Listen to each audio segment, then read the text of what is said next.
You're watching Capital One Bowl Mania. What a great day for college football in New York City. Welcome to the new era Pinstripe Bowl as a part of Capital One Bowl Mania. It is one of the great sports towns in America, one of the great stadiums in all of sport, Yankee Stadium, getting set to host the ACC and Big Ten football between Virginia Tech and Maryland in the new era Pinstripe Bowl. We have a bowl game in a baseball stadium as J.C. Price of Virginia Tech just entered the field to enter Sandman in Yankee Stadium. Where have we heard that before? Tim Hasselbeck, Matt Berry alongside. Happy New Year's to you, and you are so happy to be a part of a college football bowl game inside Yankee Stadium getting played. Both of these teams come in 6-6 records, trying to go into the offseason with a winning record. I want to start with Virginia Tech. This is a proud program who made a coaching switch that's looking to get into the offseason with momentum. A lot of tradition in the Virginia Tech program and a good opportunity for their players to finish out the season on a high note and a bit of an audition in front of their new head coach. You talk about Maryland 6-6 as well. Mike Loxley trying to get this team over the hump. They're in a bowl game for the first time since 2016. They've got a good young quarterback to build around in Taulia Tagovailoa. And Tim, when Leah is on, he's really, really good. The good is good. Yeah. You know, sometimes the bad's the bad, but the good is really good. And they're trying to build it around him. I think he's a really talented player. He's accurate. He can make all the throws. You see the production. For a guy that's completing around 70% of his passes, they create a lot of good plays, and they have built it around him because there is talent on this Maryland offense. Taulia Tagovailoa, one of the best quarterbacks in the Big Ten. As you said, when he's on, and he's got a weapon. And Rakim Jarrett, we believe today, is going to be one of the more electric players to watch. He's just fun. He is a lot of fun to watch. He's an excellent wide receiver. I mean, he runs good routes. He's got great hands. He's excellent once the ball is in his hands, though. Kind of plays with the strength of a running back. And so if I'm Tagovailoa, I'm looking for the dude wearing a hoodie under his shoulder pads because he can make it happen. Number 5, Hoodie, he is the guy. On the other side, you talk about Virginia Tech. They were entering year 6 of the Justin Fuente era. And in front of a national audience, first game of the season, took down 10th-ranked North Carolina. People think, here we go, here's the season. That was an amazing environment, and you thought, well, maybe this is the year they head back to prominence. And unfortunately for the Virginia Tech program, a loss to Notre Dame was kind of where things started to fall apart. And, you know, shortly after that, on November 16th, Justin Fuente was let go as head coach of the Virginia Tech program. J.C. Price, as you mentioned, Matt, gets the opportunity as the interim head coach and leads them to a bowl win against, or a win against Virginia that makes them bowl eligible. And it was, you could see the emotion of that moment, and it gives them this opportunity here. Brent Pry, the new head coach, is going to retain J.C. Price. We'll get into their story and their connection throughout the broadcast. Both Virginia Tech, he played here. Brent Pry, a grad assistant back in the day. We'll get into that situation coming up later. As for the quarterback, Connor Blumrick, he's going to get the start. Braxton Burstmeister was the starting quarterback this year. He entered the portal after the game, wanted to play in the bowl game. Coaches said, thanks for everything you did, but we want people that are all in, and that's why Blumrick, the Texas A&M transfer, gets the start. Yeah, and so the offense is going to look a little bit different because Blumrick is not really a passer. I mean, he's only has 16 attempts on the season. Really, he's a physically talented football player, if you will. They've used him in the past as a goal line runner or short yardage runner. So I would expect a lot of quarterback runs and run game out of the Virginia Tech offense. All mustache and hair team for Blumrick. We look forward to seeing him play today. We also want to welcome the third member of our team, Sam Acho. Acho down there, and we're talking about the coaching change and how this could be a foundation setter, Sam, as we go forward into the offseason. It absolutely is. J.C. Price, he has the foundation, the culture of this Virginia Tech football team. He's the interim coach, coaching this game. He's going to be retained. Everyone is excited. Everyone is going to be ready to play for this game. It's a certain kind of hokey that they're looking for. That's what they're looking for in this game. Now, Acho, I do want to say we are happy to have you here, but you can't play today. Man, it's too late. On pregame warm-ups, I was catching punts in the pregame. I see some of my former coaches. I might be suiting up sooner than later. Hey, we just need you down there talking ball with us. We are looking forward to it. And as far as December 29th is concerned, in New York City at Yankee Stadium, Tim Hasselbeck, it is a balmy 42 degrees. I mean, it could be Gulf weather out here.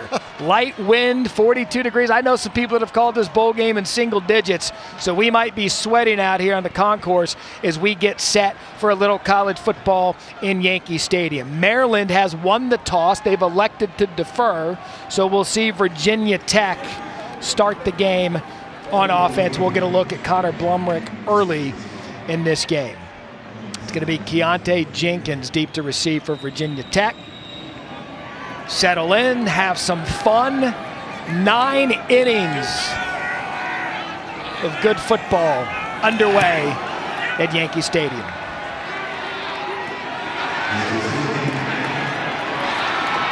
And Virginia Tech, that's Keyshawn King, who was on a reception. He takes the ball out to the 30-yard line. Gain of 25, and that's where we bring out Connor Blumrick for the first time today. Tim Hasselbeck. It'll be interesting to see with some of the depth issues with receiver what they decide to do with this quarterback. Yeah, I said in the open, he's not really a passer, the transfer from Texas A&M, but he is a good football player. It's a guy that's tried his hand at a number of different positions, running back, tight end.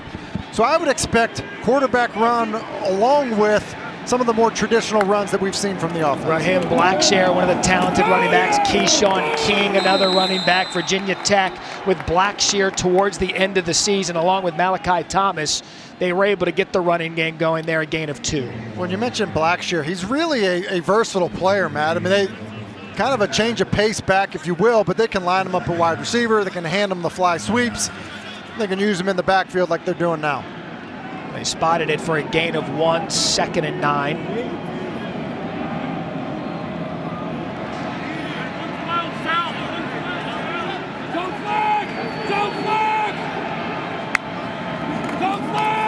That's Blackshear up the middle, and a nice gain there on 2nd down, gain of 5.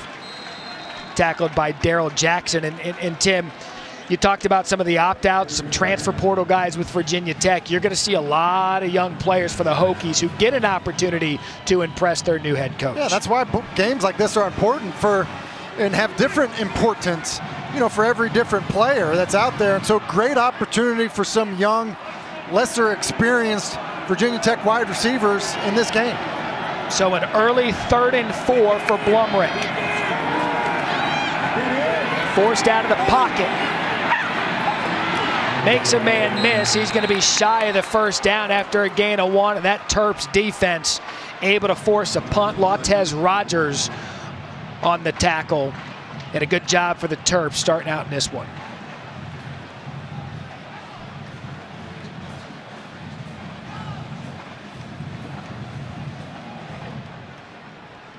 So Peter Moore going to punt. Tarheeb still deep to receive for the Terps.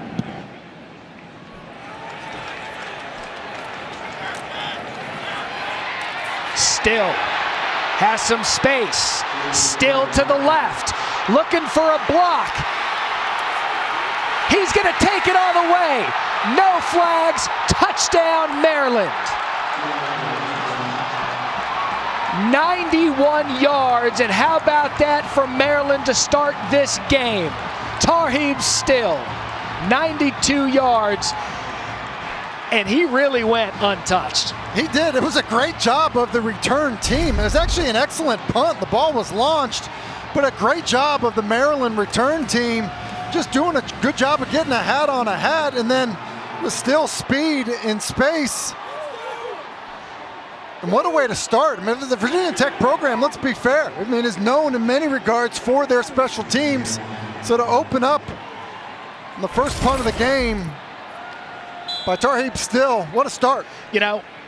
On another day out here, they'd call that a leadoff home run. You wrote a bunch of these, didn't you? I didn't. The baseball puns are just going to roll off the tongue. What a start for the Terps. It was, you're right, it was a heck of a punt, but Still took it, got some blocks, and he went 91 yards. Maryland up 7-0.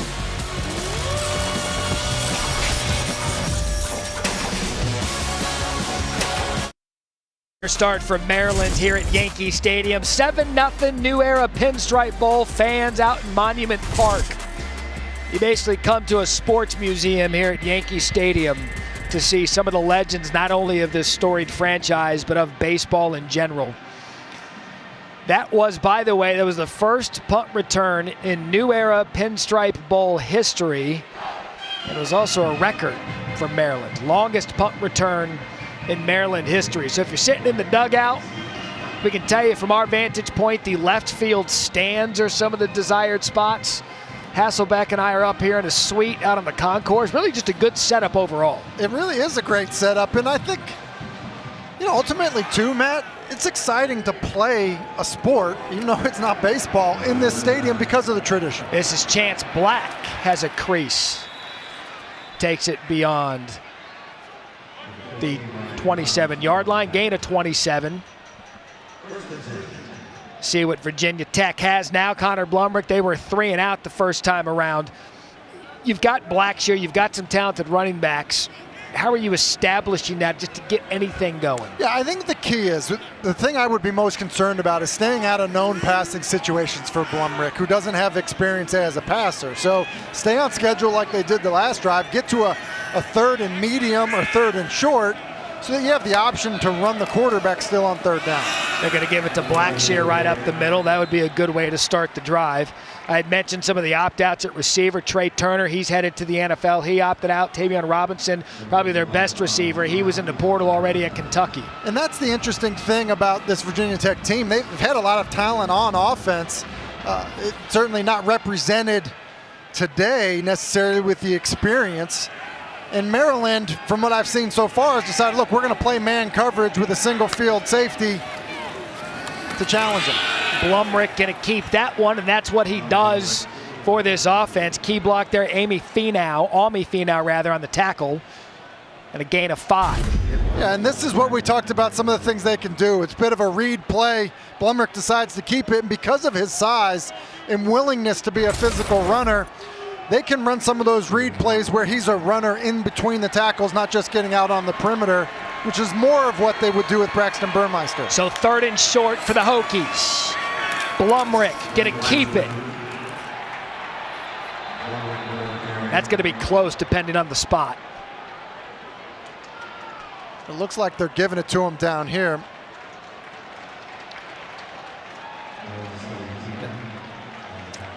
They are moving the chains. That was just enough for the first down. So Virginia Tech able to move the chains, try to get some momentum on this drive. And I think you can see what Virginia Tech wants to do offensively. And really for Maryland, I think it ends up being a great test for Maryland. A team that, I think in terms of how you can kind of bow up against teams that want to run the football, what their response will be. 3rd carry on this drive for Blumrick. Mosiah Nasili-Kite with a big tackle for loss for the Terps. Yeah, that's a great play by Nasili-Kite. Just watch him. He wins right away. It's a quarterback sweep. Just look at him. They just extend, create space, and make a play. That's really well done. Okuwanu, Finau, Nasili-Kite, they're good up front is Maryland. And again, mentioning knowing what's coming offensively, at least, not a threat to throw. And a loss of 2, 2nd and 12. Blumrick play fake, setting up the screen to Blackshear, tries to get a block. And again, the Maryland defense, after a gain of 3, there to wrap up Blackshear. That's Jeremy Spraggins on the tackle. Yeah, and Spraggins is a guy that flies around. You mentioned the guys up front. I really feel like their linebacker level players as well as their safeties, are guys that play with great energy. And, you mentioned it, Matt, if you kind of have a beat on what you think the team's going to do, you get a 2nd and long situation, they go screen, 3rd and long, could end up being screen draw again. Helps you defensively, obviously. Empty backfield for Blumrick, looks over the middle of the field. That is caught, and a first down for Virginia Tech. 2nd of the drive, Nick Gallo, the reception for the tight end of the gain of 10. Yeah, it's a good job of Gallo just kind of posting up, finding a little bit of a soft spot in the zone, and Blumrick playing with good anticipation. Put the ball on his right shoulder and is able to fall forward for the first down, and it's good timing. Malachi Thomas now checks into the backfield. Blackshear in there as well, comes off the jet sweep. Blackshear off the left side, and they'll move that talented player around the field. Ruben Hippolyte on the tackle after a gain of 8. Yeah, and that's the type of stuff I was alluding to earlier, Matt. The idea with Blackshear that he's a satellite player. You know, you can line him up outside the numbers, try to isolate him on somebody, you know, outside. You can motion him into the backfield and hand it to him on fly sweeps like you see there. Or you can use him as a traditional back. Really talented player, and everybody that faces Virginia Tech always seems to notice him first. And that's Thomas off the left side. And a gain of 1. You know, back to Blackshear with the depth issues at receiver for Virginia Tech. He's going to catch a lot of balls this afternoon as well. Yeah, and I think they kind of always have wanted that to be the case, even when Trey Turner and Tavion Robinson were in the lineup, just because he's good with the ball in his hands. He's one of their faster players. He's got great awareness and feel for the game, feel for the passing game. And so I think it'd be wise to try to get him involved. Another 3rd and short for Virginia Tech. Blumrick keeps it himself. Lautez Rogers brings him down. And again, this is all on the spot, Tim. And they spotted him short, so now it's going to be 4th and short. And in a bowl game, when you're trying to build the foundation, whatever, they're going to go for it. Hey, you almost said analytics. I don't think there are any analytics right now in J.C. Price's mind. He's like, look, we should have gotten that first down. We're going for it. And there's going to be early movement. Both sides are going to point at one another.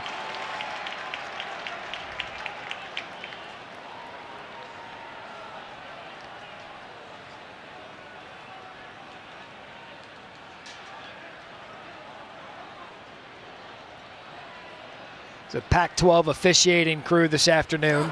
Offside. Defense in the neutral zone, causing the offense to false start. 5-yard penalty results in a first down. Mike McCabe, the official, so Virginia Tech didn't need to run the ball play. Maryland did it for him, and another first down. This now the 11th play of the drive. Yeah, initially I thought Delius maybe was going to be the first guy to move. He did move, but it appears that obviously is a neutral zone infraction by Robinson. He's really been an impressive freshman for this Maryland defense. A little too eager. And an impressive drive for Blumrick and Virginia Tech, setting up the screen, trying to get a player loose. And that's Drake Dualius, the tight end, who's wearing that number 25 today as an homage to Frank Beamer, who wore that jersey number when he played at Virginia Tech. So Dualius typically wears number 89. He'll be in 25 today. Getting away from the pressure was Tarheeb Still, and a nice gain for Virginia Tech. Yeah, and another screen. Maybe want to chart them, just get a sense of what they're trying to do to help Connor Blumrick. Nice job by Maryland's defense there, wrapping up Malachi Thomas, no gain. And Daryl Jackson. And in the case of the bowl games, Tim, nowadays with opt-outs, certainly COVID an issue. A lot of young players for both teams, both sides of the balls, transfer portal. This is really an audition for both sides, new coach or not. Yeah, I agree. And honestly, just an opportunity, Matt, to compete again. There's a lot of talk about these bowl games, as get a false start on Tenuta. False start. Offense, the value of the game, what they mean to players, penalty, and still third down. Talking to coaches on the field before the game, they're talking about how excited their guys were to have an opportunity to play a game next to guys that they've put a lot of work in together. And I think coaches in many respects feel the same way, even when they're faced with some of the challenges that J.C. Price is faced with in terms of players that he doesn't have available to him. Penalty backs it up, now 3rd and 12. Blumrick forced to run. Brought down by Greg Rose. And it looks as if this time Virginia Tech, too much for J.C. Price to swallow going forward on 4th down. They're going to punt it. And it's the right decision, Matt, when you look at kind of position on the field. Kind of in no man's land at the same time, 4th and that long. Even in a bowl game, Matt, even in a bowl game. Well, let's see what they do with Still, who took his first punt to the house, 92 yards. Bill's going to fair catch it there at the 12-yard line. Sorry, the 7-yard line. So Yankee Stadium has seen some action early. Punt to 29. Right now, Maryland up 7-0 in the New Era Pinstripe Bowl.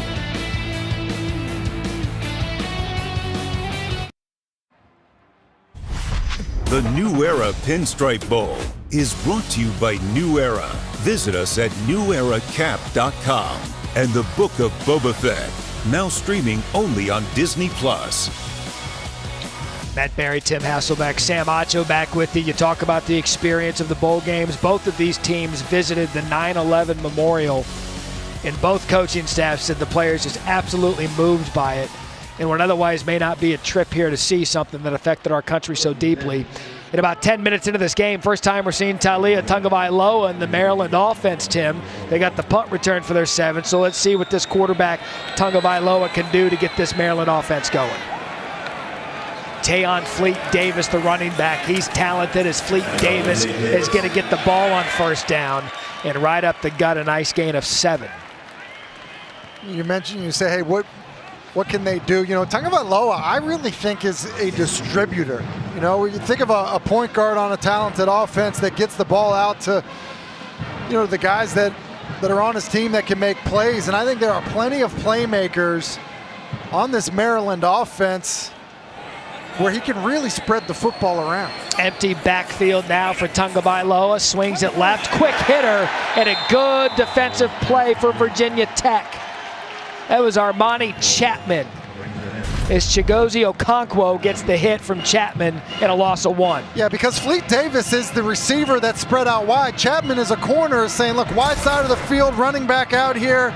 I'm going to be looking inside for any out-breaking route. And it's why Chapman is able to drive on that, make a big play. So 3rd and 4.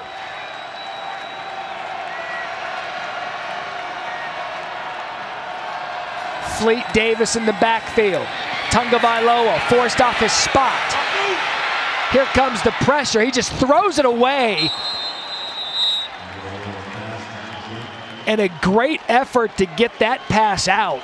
It's going to be ruled incomplete. But Taiwan Garbutt brought the pressure and a good start for that Hokies defense. First time we've seen that unit this afternoon. That's a great start for the Hokie defense because you make a big play on 2nd down, you force a throwaway on 3rd down, and you know, with how the game started, you know, they put together a little bit of a drive on the 2nd opportunity and then come up with a 3 and out. It's a nice job by the Hokies. Colton Spangler deep to punt from Maryland. Play clock down to 1. They get it off. Raheem Blackshear is deep, and a great punt by Spangler. Brings Blackshear back inside his 30, drops it, covers it, and pays for it. A loss of 3 after a punt of 53. So Virginia Tech comes back on offense, down 7-0 here, 3:31 in the New Era Pinstripe Bowl.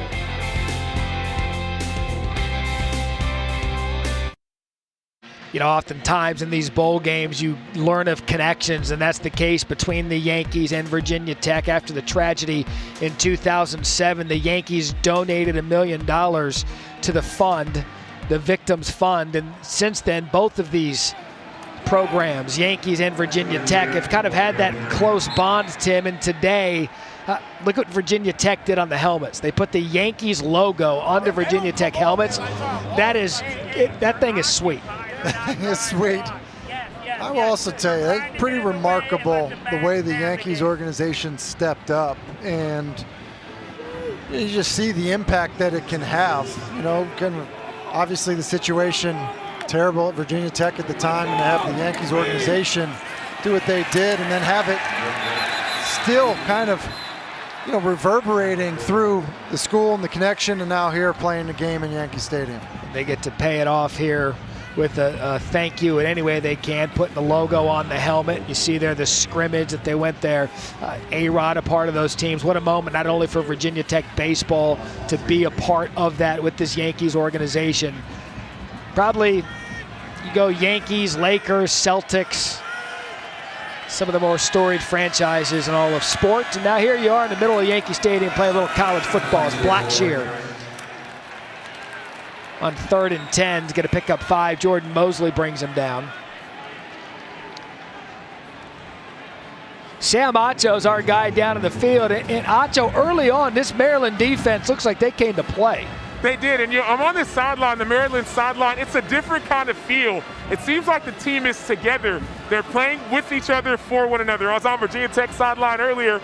It seems like the team is a little bit more spread apart. Obviously, coaching change might have something to do with that. But the bigger issue is I see a team on Maryland playing like a team. We'll see how it turns out. We'll get into, Brian Stewart, the defensive coordinator from Maryland, talked about what it takes for the great ones to be coached. He thinks this unit has a couple of great ones on their unit. Coming up next, number 19, Clemson and Iowa State in the Cheez-It Bowl. We capped the day with number 14, Oregon, and number 16, Oklahoma in the Valero Alamo Bowl. Both games also available on the ESPN app, so you can watch anywhere. In this bowl season, we've seen some cancellations, so anytime we can put toe to leather and kick off and play a little college football, it's a good thing for all these players, programs, especially these bowl committees who do so much work to get these games off and running. Second possession now for Taulia Tagovailoa in Maryland. A little play fake out of the backfield. That's Corey Dyches on the reception and a gain of 8. Yeah, Dyches, kind of the tight end that gets overshadowed by Okonkwo.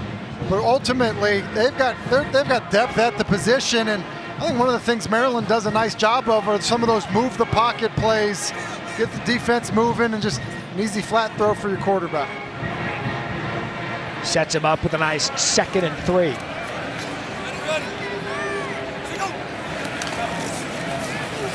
That's a give off the left side. That's Colby McDonald.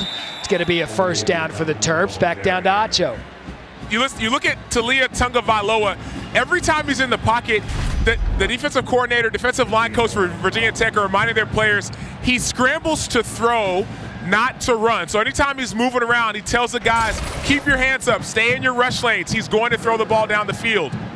It's a great point, Sam, because one of the things I feel like I've noticed is that he's a reluctant runner. For a guy that's as athletic as Tagovailoa is, he really doesn't look to run. I mean, it was almost exclusively looking to throw the football. You see Rakim Jarrett, the talented receiver, motion back to get the throw from Leah. And Chamari Connor there after a gain of 4. You've watched tape on Leo. What's his ceiling? Because he can go. We talked about it in the open. His good is really good. His good is really good. I think there are some things that he obviously can improve on, but part of it as a young player, kind of learning what you can and can't do. But look, he has the ability to make all the throws. He's accurate. He's got a good understanding for the game, man. I think he's got a really bright future. Dax Hollifield brings down Rakim Jarrett.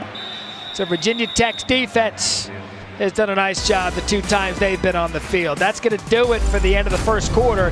Had some early fireworks, had a punt return. That's the difference as Maryland has a 7-0 lead after 1 here at Yankee Stadium in the New Era Pinstripe Bowl.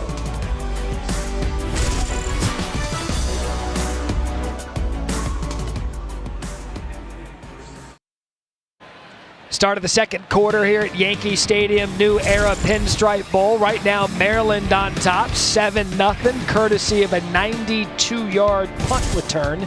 This season, along with their contributions to university's general scholarship funds, for every field goal and extra point made, Allstate also donated to the American Red Cross to help with disaster relief efforts.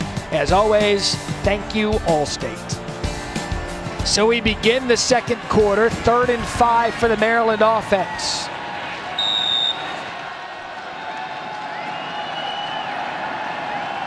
That's Jarrett in motion. Tagovailoa to the outside. And that is Okonkwo, one-handed grab. I mean, it's not going to be a first down, but it was a good catch. Listen, it was a great catch. Not a great decision with where to go with the football by Tagovailoa because he's got a player running with him to the flat. You can see why Okonkwo, one of the reasons why he does have an NFL future, really talented player. And good for him this season after having to sit out last year because of medical reasons. To put together the year that he's had. So Okonkwo in motion, can't get the first down. Rasheem Blackshear thinks about it. Blackshear wisely steps away from it.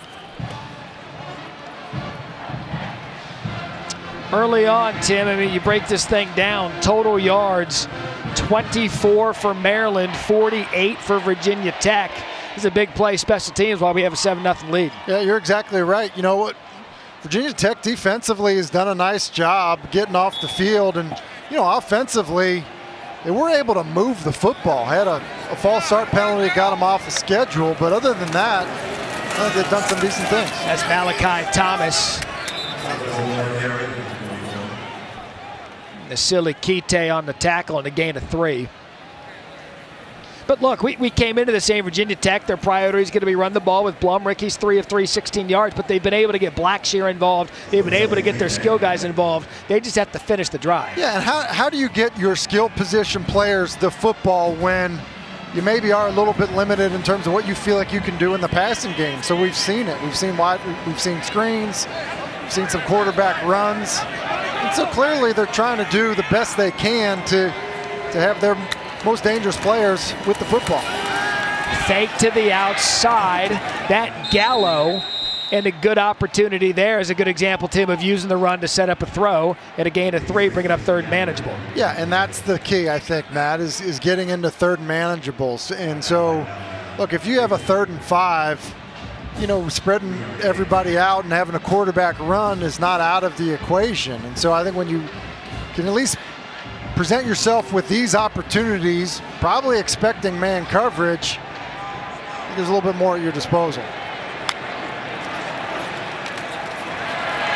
Blumrick time, and it's incomplete. Still on the coverage, intended again for Gallo. And that's going to be a punt for Virginia Tech. Yeah, and Tarheeb Still, who had the punt return, just does a nice job of driving on the football. A little angle route coming underneath him, and I think Still is kind of like, hey, listen, if there's a player of the game here, I'm going to make an early case for it. Yeah, through the first quarter, if we gave out a first quarter MVP, Still's the guy.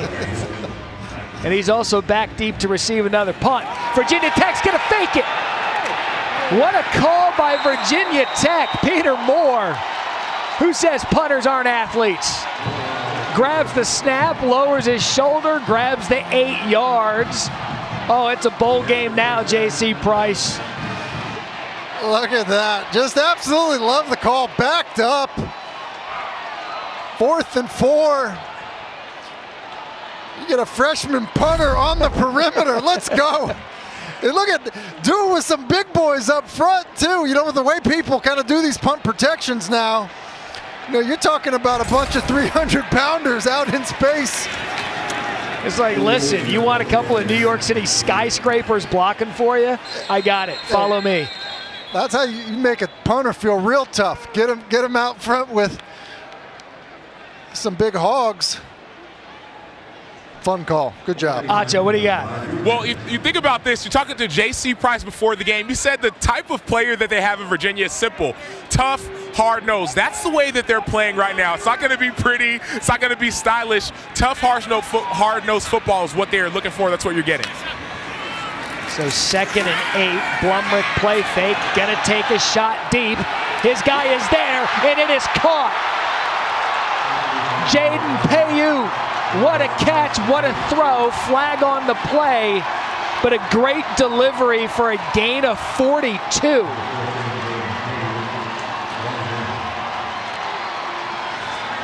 Defense number 5. That penalty is declined. Results of play, it's a first down. Now let's take a look at today's clutch delivery brought to you by Chipotle. And I'll double this one up. I'll go fake punt, and I'll go big play to set that up, Tim Hasselbeck. That's right. Clutch delivery is right. And Blumrick, this does an excellent job of putting the air underneath the football on the go route. And Jaden Payu just able to kind of run underneath it. Excellent grab, but just a perfect throw. I thought he was going to throw the wide route to Blackshear, but obviously liked his matchup. talk about depth. You talk about players wanting to be here. The fake punt ignited this thing. Blumrick put it right on Paiute because of it. Virginia Tech, a great opportunity here. Blumrick gonna fake it to Blackshear, and Maryland was ready. That was Hippolyte on the tackle. Hippolyte has kind of made himself known pretty early in this game as well. You know, the one thing you do have to be somewhat cautious of, you know, with Blumrick, yeah, you wanna run him, but at the same time, you know, you don't want to hurt your quarterback. So, what number carry that is for him, but he clearly has been a big part of what they've been trying to do on the ground. So here we go, 3rd and 5, 8-play, 63-yard drive currently. Play clock down to 5.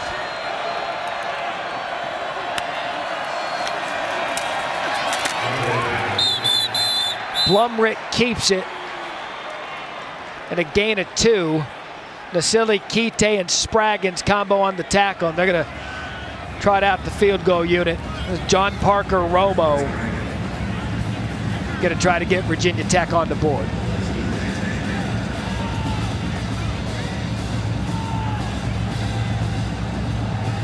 Going to be a 36-yard attempt, right hash.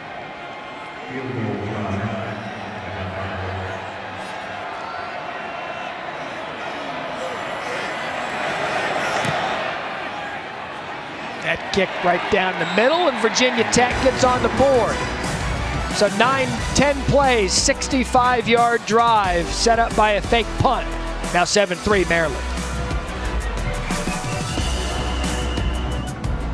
Barry, Tim Hasselbeck, Sam Acho back with the Yankee Stadium, the New Era Pinstripe Bowl. 7-3 Maryland with the lead. Virginia Tech able to go down the field and kick the field goals. We are pleased to welcome in their new head coach, Brent Pry, Virginia Tech coach. We were just talking about it a second ago. It's been a month, but here you are. Congratulations, new head coach of Virginia Tech. It's only been a month. Feels like several, let me tell you.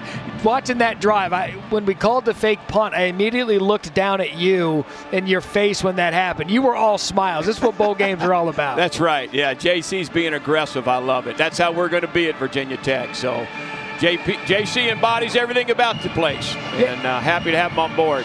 You're going to retain him on your staff. You guys have that connection. You just mentioned it there a second ago. What is it about Virginia Tech football that you want to bring back? Yeah, it's a genuine blue-collar mentality. We want to recruit young men and families that want to be at Tech, that identify what makes Tech so special. And, you know, that goes back to Coach Beamer, Coach Foster, all the men that helped build that program. And JC certainly wanted a big piece of that. We're going to have you hang out with us during this drive as Roman Hemby takes the kick, has a crease up the middle. He's going to take that past the 31-yard line. Chamari Connor on the tackle. You mentioned Bud Foster. That was a lunch pail defense that he had with Beamer ball throughout all of those years. What is going to be the staple of what you were going to bring? Yeah, I cut my teeth under Bud, and the mentality is so important to me, and that's what, to me, Virginia Tech needs to get back to. The kids that identify with Tech and what's so special about it. We're going to play a great brand of defense. We're going to be special on special teams, and we're going to have a potent offense led by a dynamic quarterback. You know, that's the way Tech's done it, and I think anybody that recognizes what an outstanding place it is. Talia Tungavailoa to Daryl Jones. And I'm not sure I want to talk about the timing of that one, but Leah goes deep. Maryland 70 yards for the touchdown. I don't know if I should apologize or not, Coach. Hey, that's part of it right there. He's a good player. Yeah. We played him this year at Penn State. He's a good player. I'll be honest, of the awkward moments on TV, that's one of them, Tim Hasselbeck. It may rank up there. It's a beautiful throw. Yeah. By Tungavailoa, it's kind of a high-angle corner route, which are hard throws for quarterbacks to make accurately, and Jones does a good job of setting the angle, and just could not have been thrown better by Tungavailoa. That was a strike. One play, 70 yards. Coach, thank you for your time. Best of luck with what you're going to build in Blacksburg. Our apologies you had to call the touchdown, but pleasure and Happy New Year. Appreciate you guys. Brent Pry, new head coach of Virginia Tech. Looking forward to see what he can do in Blacksburg as Maryland takes a 14-3 lead. Shall we? Old rivals meet in our first game tomorrow, 11:30 a.m. Eastern, North Carolina against South Carolina, the Duke's Mayo Bowl. And Tennessee takes on Purdue in the Trans-Perfect Music City Bowl. And at 10:30 Eastern, 7:30 Pacific, Wisconsin battles Arizona State in the SRS Distribution Las Vegas Bowl. Another great day of bowl games on ESPN. You have a rooting interest in that one? In which one? What do you mean, which one? I will be the Sun Devils. I will be watching Arizona State out there in Vegas against Andy North's Wisconsin Badgers. So I would say Sam Acho should have a rooting interest in a bowl game, but well. It's been a long year, Matt Berry. It's been a long year. You know, I love you. We've been doing that all week on our production calls, and what opportunity there to let Acho have it. As Chance Black is going to return it from his own end zone. Has some speed, but the Maryland defense, special teams, a good job out to the 15. Let's go back to that touchdown, Tim Hasselbeck. Yeah, it's a perfect play call with the defense that Maryland ended up getting. Here comes the corner blitz, and when that happens, you get a safety that's rotating down. A high angle corner here by Jones with a deep cross, and what happens is you got inside leverage on that from that defender running a corner route. And it's a beautiful route and a beautiful throw by Tagovailoa that allows for some run after the catch. And so just caught Virginia Tech in the corner blitz. So Blumrick fakes it to Blackshear, keeps it on first down. Ahmad McCullough on the tackle after gain of 2. We'll bring you behind the curtains here in the ESPN broadcast booth high above Studio Suite 4 at Yankee Stadium. So Brent Pry was on with us during the touchdown, talked about how defense is going to be what he's going to have to do to bring Virginia Tech football back to where they want it to be. He's on with us during the big play. During commercial, takes his headset off. We say thanks for coming on, and he looks at us and he says, at least I didn't have to see it. My back was turned to the field.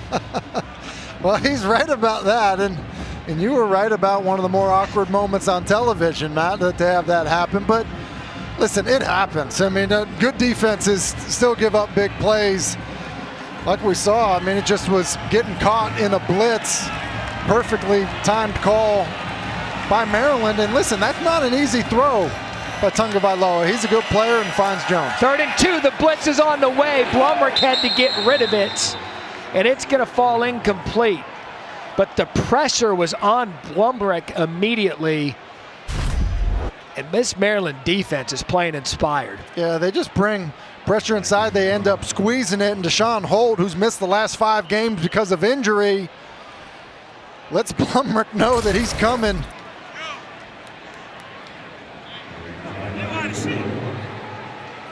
So Virginia Tech, they still lead in total yardage. They had the one long drive, but they've only been able to get a field goal out of it. Is still fair catches the ball just shy of the 40-yard line. So a couple of big plays, a big punt return and a big pass for Maryland, the difference. 14-3 midway through the second.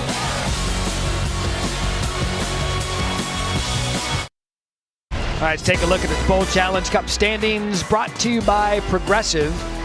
And the one that stands out there at the bottom, the SEC 0 for 4 in bowl games. 0-4 to start the season. The American 3-0. Big Ten just getting underway, 1-0. Got a Big Ten and an ACC team in this one. So SEC, no luck early on. There's a few bowl games left, Matt. There's quite a few bowl games left. We hope. And I also hope 31, Antoine Littleton gets the ball here. He's Hasselbeck's favorite player for the Maryland Terps. We'll explain why in a moment. Talia fakes it over the middle and a good shot there to 15, Brian Cobbs. That's just the 10th offensive play from Maryland, up 14-3. And a good shot there out of Tagovailoa. And a good job. It looked like an RPO where make the decision. Obviously, the way the defense was playing, Cobbs open in the middle. And I think that's an area where Tagovailoa can continue to improve. There's Littleton up the middle. He is 285 pounds of running back meat. I mean, did you see the finish to this run? I mean, good night. How would you like to be Dax Hollifield right there? Listen, Hollifield brings it. He is a lunch pail guy. But Littleton is not little. Leah quickly outside to Jarrett. He can make men miss. Rakim Jarrett. Going to be a first down from Maryland. Keontae Jenkins forces him out. You actually watched some Littleton high school video. Well, you know, he's a young player, and so they say, hey, you know, he may play. So I'm like, let me check this guy out. And so I look him up, and next thing you know, I'm snorkeling into this guy's, high school tape. And you can imagine he was 265 or listed at 265 at the time. No one could tackle him, but he moved really well, and I was excited that we were going to see him live. Good play fake. Tagovailoa, what a catch! Brian Cobbs, one-handed snag for a gain of 27. Here comes the turtle again. Yeah, and it's a post-wheel combination, and that is an outstanding grab by Cobbs. And it's one of the things I feel like I noticed. We've seen all kinds of playmakers. Oh, look at Littleton. Big fella. As Hasselbeck gives me the nod of approval. 285 pounds. Touchdown, Maryland. Hey, in this environment of spread football, Matt Berry, spread everyone out. Hey, defend 53 and a third. Hey, I want to know what Acho thinks about having to bow up on a 285-pound back with the rest of his help spread out across the field. Acho, you don't want that smoke.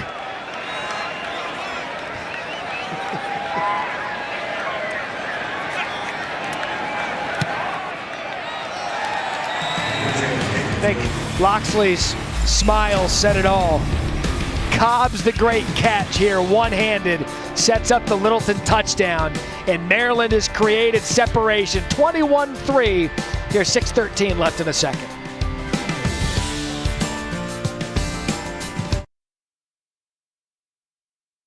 Off your day with the Tax Slayer Gator Bowl on ESPN and the ESPN app, and this one almost didn't happen. Rutgers stepped in for Texas A&M to play number 17 Wake Forest. Sam Hartman. What a great story by the Demon Deacs this year. They get Rutgers 11 a.m. Eastern on December 31st. That Maryland drive was interesting because 52 of the 60 yards on the drive were by guys that hadn't touched the ball yet in this game. Another example of young guys taking advantage of their opportunity in Cobbs and Littleton. And so Chance Black's going to let that one go into the end zone. And we're going to break. We had talked about Acho not wanting any of that Littleton smoke, just lowering his shoulder. But Acho, you love what Maryland did with the young running back and how it tempoed their offense. I did. In Maryland, you talked to the coaches, they said their base offense, day one install is RPO. It's that RPO action, spread it out. But then you change it up. You bring in a 285 running back like Littleton. It forces defenses to be aware of who's in the backfield and change your defense accordingly. Now answer the question, what would you have done if he was running at you full speed? Hey, man, I was 260, so I'm going head to head. I might go low. But I wouldn't go low early. I don't want to get hurt. Hey, here's a 260-pound guy that likes contact talking about, yeah, you know what, I'm going low. I'm sawing at the knees. Here we go. It's been a long time since I played, so I'm thinking about my knees, my head, my shoulders, and my toes. Pikachu's not getting that. Love catching up with Mike Loxley, third-year head coach of Maryland, trying to get this program to take the next step as Blumrick's going to take a shot. And he overshoots his wide receiver. Good play call on to Nick Gallo, and it falls incomplete. That's what Blumrick's going to want back. Yeah, it is. He's just got to do a better job. You see him kind of patting his chest, changing the trajectory of the throw. Put enough air on it to get it over the linebacker, but drop it down, and he kind of knows that he had a big play, and he left it out there. Brings up a 3rd and 8. We expect to see Taj Bullock, the young quarterback, at some point in this game as well. Down 21-3, you wonder when that call might come. Plenty of time for Blumrick. He pulls it down.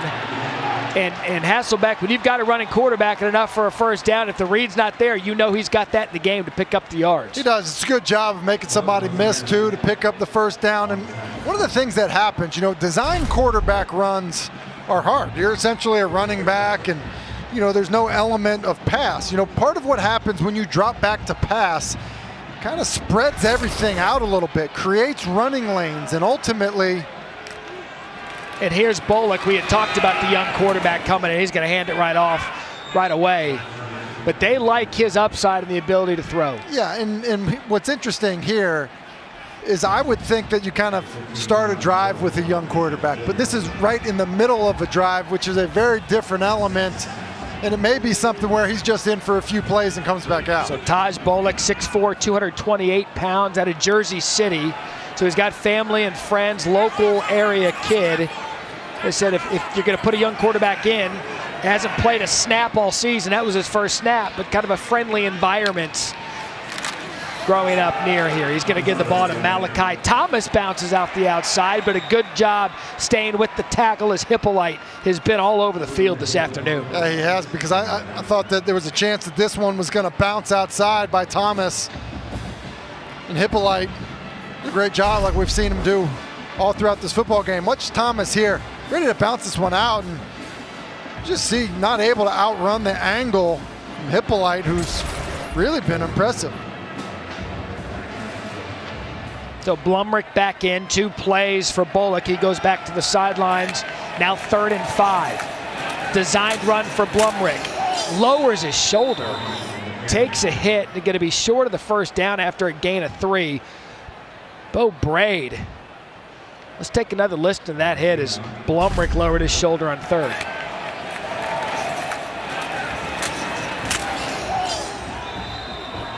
That sounded like football. Yeah, see, that looks like prime Acho coming downhill on a quarterback. Like, QBs don't want any of that. Which part? The quarterback getting the best of the defender, or the defender winning that one? Here, 4th and 2.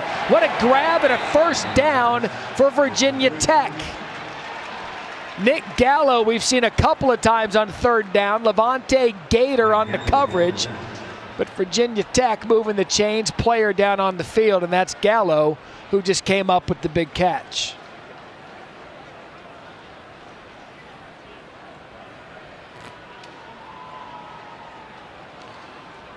So it was a 4th and 2. They've gone for it a couple of times. We've seen Virginia Tech do whatever they can to stay in the game. Fake punts, 4th downs. Here's another look at the play that injured Gallo. Yeah, just to move the pocket play to the flat, and an excellent job of Gallo holding on to the football. Remember, this is a team that lost James Mitchell, a really talented tight end, to a knee injury, and you just hope Gallo, who's kind of pointing at his chest area, that maybe just got the wind knocked out of him. Good to see him back up on his feet. So 3:12 left here in the first half. 21-3 Maryland. Both teams have all 3 timeouts left.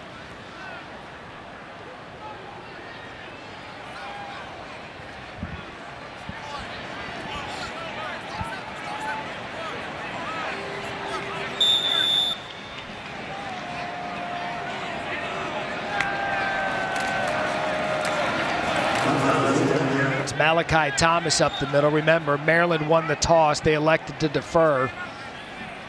So Kawano on the tackle. Well, and because of that, Matt, this is a critical possession for Virginia Tech. A good opportunity here, plenty of time. No need to be in any type of hurry. Obviously would feel pretty good going in at halftime if you're able to pop one into the end zone.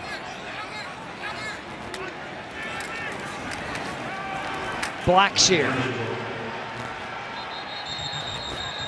And this Maryland defense, there hasn't been much guessing on their end, Tim. Isaiah Hazel brings them down. They've done a good job containing the rush for Virginia Tech. Because right now, they've been pot deep for a couple of big plays, but they know what Virginia Tech's only way to stay in this game is. Listen, I agree with you. I'm impressed with the way they're flying around and hitting, because we've seen it from every level.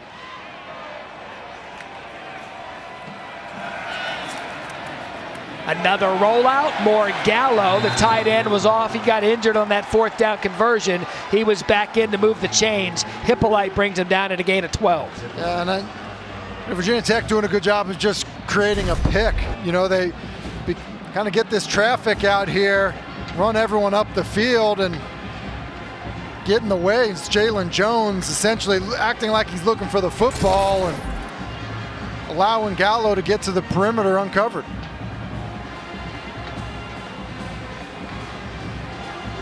Again, all 3 timeouts for Virginia Tech and Maryland.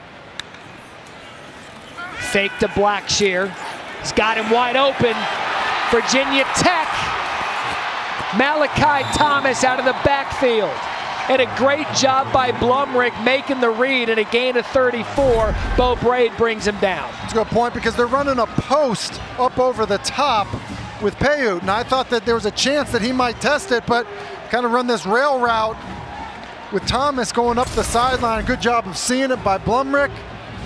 Good delivery of the football. So Malachi Thomas, he along with Blackshear towards the end of the season, got the Virginia Tech running game going. That time Thomas showing his skill out of the backfield. Blackshear back in at running back. Again, 3 timeouts remaining. Clock at 1:22.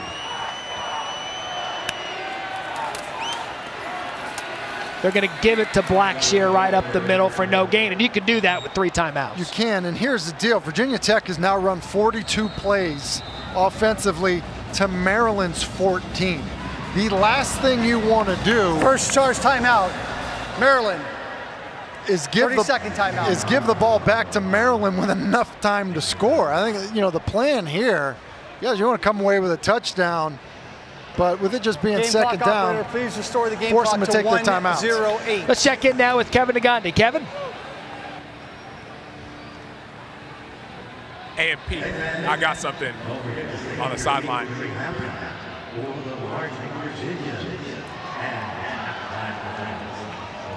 All right, so Kevin Nagandi, Booger McFarland, David Pollack, they'll come up in the Smile Direct Club halftime report, battle in the trenches for the Orange Bowl, the Cotton Bowl, the quarterback under the most pressure, and Clemson's motivation as we check in with those guys down there at the Orange Bowl. You know, Nagandi called this game a few years ago. It was single digits. I said it's balmy. We won the weather lottery in the Pinstripe Bowl. And I mean, there's nobody softer than Kevin Nagandi, too. So you know that he was just complaining the whole time about the cold weather.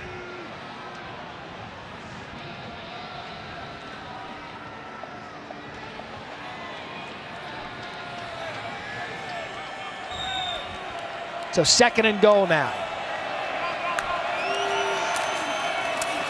Right up the middle, Blumrick gonna take it in, and it's gonna be a touchdown, Virginia Tech. What a drive for the Hokies, and flags on the play after Blumrick takes it in.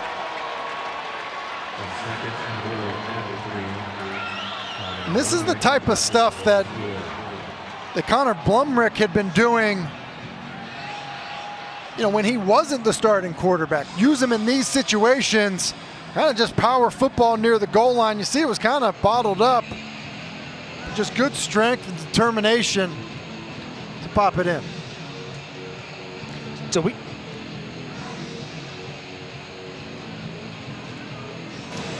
Ruling on the field is a touchdown.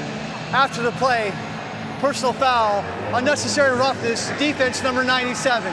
That 15-yard penalty will be enforced on the ensuing kickoff. that was on Okawano after the touchdown. You had mentioned how big this was for Virginia Tech to kind of get some momentum going into the half. Yeah, and just the feel for your football team now, with the time that's left, I do think you've got to make sure that you defend your own end here. But you know, with Maryland getting the ball to start the second half, the fact that you're able to, you know, make it an 11-point game, a 2-score game, I think does change the way you feel about it. So 21-10. Again, Maryland, with how quickly they've been able to strike, they've got 2 timeouts remaining. But Blumrick, he's done a really nice job in this game because we knew the depth issues, we knew what was going on in the quarterback room. He's put the team, it led the team in the first half. This is a competitive football game. Yeah, and Matt, he's 8 for 11 throwing the football for 108 yards. And, you know, they haven't asked him to do a ton of, difficult things in the passing game, but what they have asked him to do, he's executed really well. And so, I think between, and by the way, doing it while they've also been running him and he's taking some big shots. So the plan has definitely been a good one with how they're using number 4 at quarterback. Virginia Tech, this is the eye-popping stat. You had said it during the drive. Now 43 plays for Virginia Tech, just 14 for Maryland. They lead in plays, they lead in time of possession, they lead in total yards, but the score doesn't reflect that because Maryland's been a quick strike team. Yeah, now here's the thing. Here's one of my least favorite things I see in football is after a personal foul, kicking off from midfield, kicking it through the end zone. I think you need some type of sky kick to really try to pin Maryland down inside the 10. What do you think we're going to get? Well, with Virginia Tech's history of special teams, I think we're getting a sky kick. Okay. You get the squib kick. I'm happy with it. Still effective. Still what you said that you wanted to see that. Listen, you're inside the 15. Like that's good football to me. And oftentimes you see people just blasted through the end zone. Make that personal foul penalty mean something. And I think that's a good job right there, because now this offense that's been hard for you to stop, they've gotten some big plays. Now you're forcing them to drive over 85 yards to get a score. So under a minute remaining, because that could be the difference between trying to execute an offense to get down and score and just going to the half, banging a knee and getting out of here. No doubt about it. At least with how you're calling plays, whether you're aggressive or conservative going to the half, knowing you are getting the ball. They're going to call a pass on first down. Tagovailoa to 21, Darryl Jones, who had his first career touchdown earlier in the game, and a gain of 5. And really should have gotten out of bounds there. He's right on the sideline. Should have stepped out. Maryland decides to go and not use the timeout. And a good shot over the middle. Again, here comes the offense of Maryland. Brian Cobbs, enough for a first down, a gain of 16. Here comes the tempo out of Maryland, still 2 timeouts.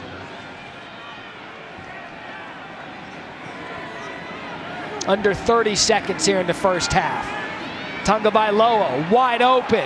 Jarrett, what a catch. That's a great play all the way around. Tagovailoa's got to field a low snap, and I think he ends up being a little high with the football because of the low snap, and what a grab by Jarrett. Clock now under 20, still haven't used a timeout. Quick hit to the sidelines, out of bounds is Cobbs.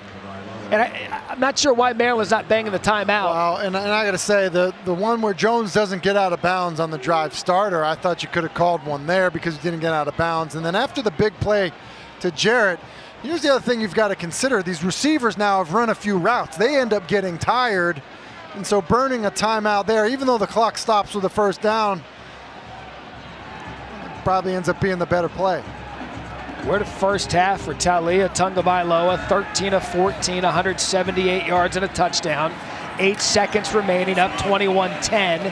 Maryland starts with the ball in the second half.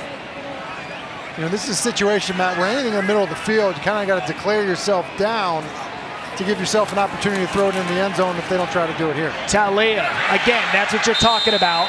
There's the timeout. And Okonkwo's had a nice first half. Second gain charge of 13. timeout. Maryland, 30-second timeout. Aside from maybe the questionable use of timeouts, you'd be hard-pressed to find a better execution of offense under a minute to go. Yeah, the timeout usage probably left a little to be desired because you maybe have an opportunity to get it closer.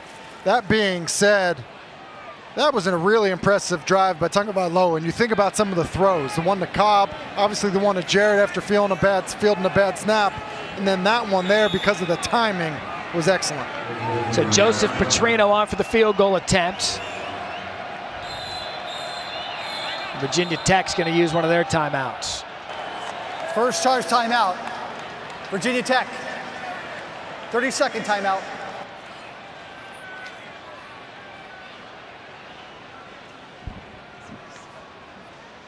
Bowl season rolls on tomorrow on ESPN and the app. Number 12 Pittsburgh takes on number 10 Michigan State. 53rd annual Chick-fil-A Bowl. Our coverage starts at 7 Eastern. The story in that one, couple of opt-outs. Kenny Pickett, Kenneth Walker, both of them not playing in that one. Still a fun game. Pittsburgh, the ACC champions. Jordan Addison, one of the great young receivers in our sport. Check that out coming up tomorrow, 7 p.m. Eastern. So a 44-yard attempt for Petrino.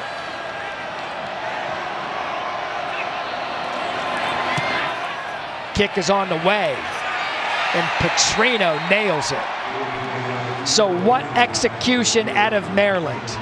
24-10 to end the half. That is the end of the first half. 6 plays, 60 yards. 24-10 is our score. Coming up after the break, it's the Smile Direct Club halftime report. Kevin Agandi, Booger McFarland, and David Pollack.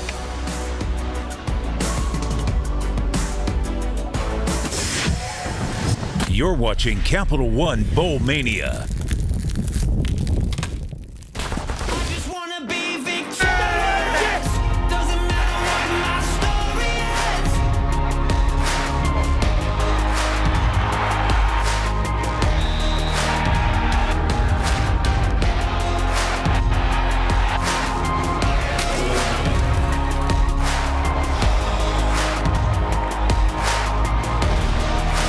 Welcome back to the New Era Pinstripe Bowl as a part of Capital One Bowl Mania. Love being inside Yankee Stadium to watch a little college football, ACC, Big Ten in this one. It is all Maryland in the first half, 24-10. Welcome back, Tim Hasselbeck, Matt Berry alongside. Maryland's story in the first half has been quick plays, big plays. Give Virginia Tech credit. They are down, but they are hanging in this one. They're still in the game. It's a 2-score game. That being said, they're going to have to find ways to get stops because offensively, it seems like Maryland is doing whatever they wanted to do. It's been big plays, and they've been quick. As we take a look now at our Chipotle clutch delivery, and that revolves around the quarterback, Talia Tagovailoa. He has been so good in this first half. He's been outstanding. He's just been so accurate, and it's not like they've been easy throws, and the guys around him have been doing their part. And so the big throw on the high angle corner out to Jones for the score.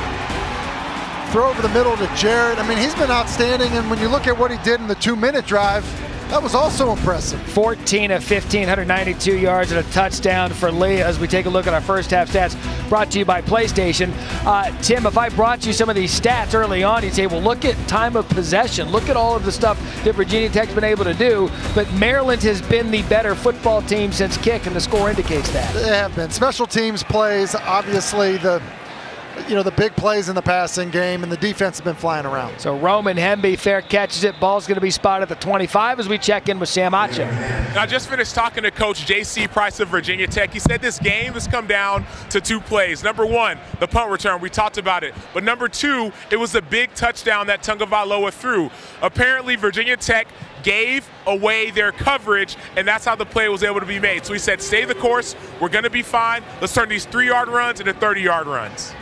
Sacho, thank you. We came out of the top of the broadcast talking about how big this game was for both teams. They come in 6-6, and this is going to sound like the most obvious statement of all time, Tim, but going into the offseason 7-6 is so much different than going in at 6-7. And winning a bowl game, especially for a program like Maryland, who been a while since they've been in a bowl. And I think when you look at the momentum that can be created, you think about how Maryland's season has gone, this would feel great to come here, finish off on a high note, and obviously, in a similar fashion for Virginia Tech. Good job there by Daly, tackle for loss.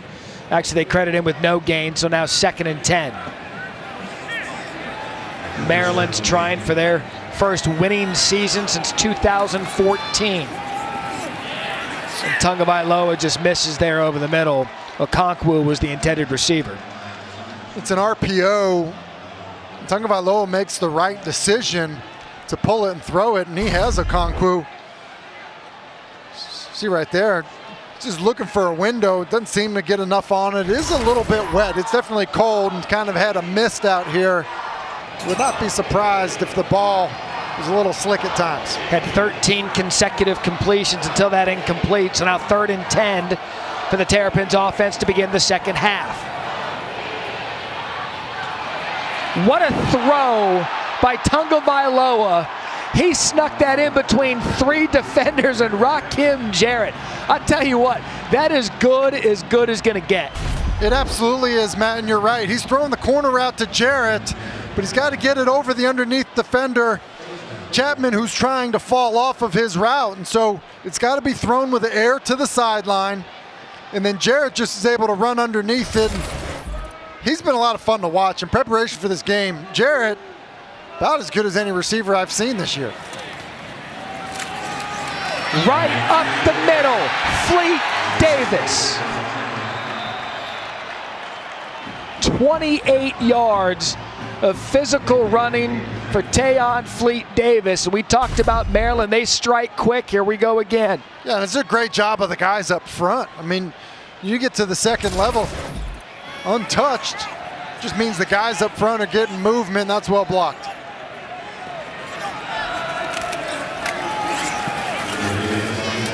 Fleet Davis again. Boy, does he got those fleet feet.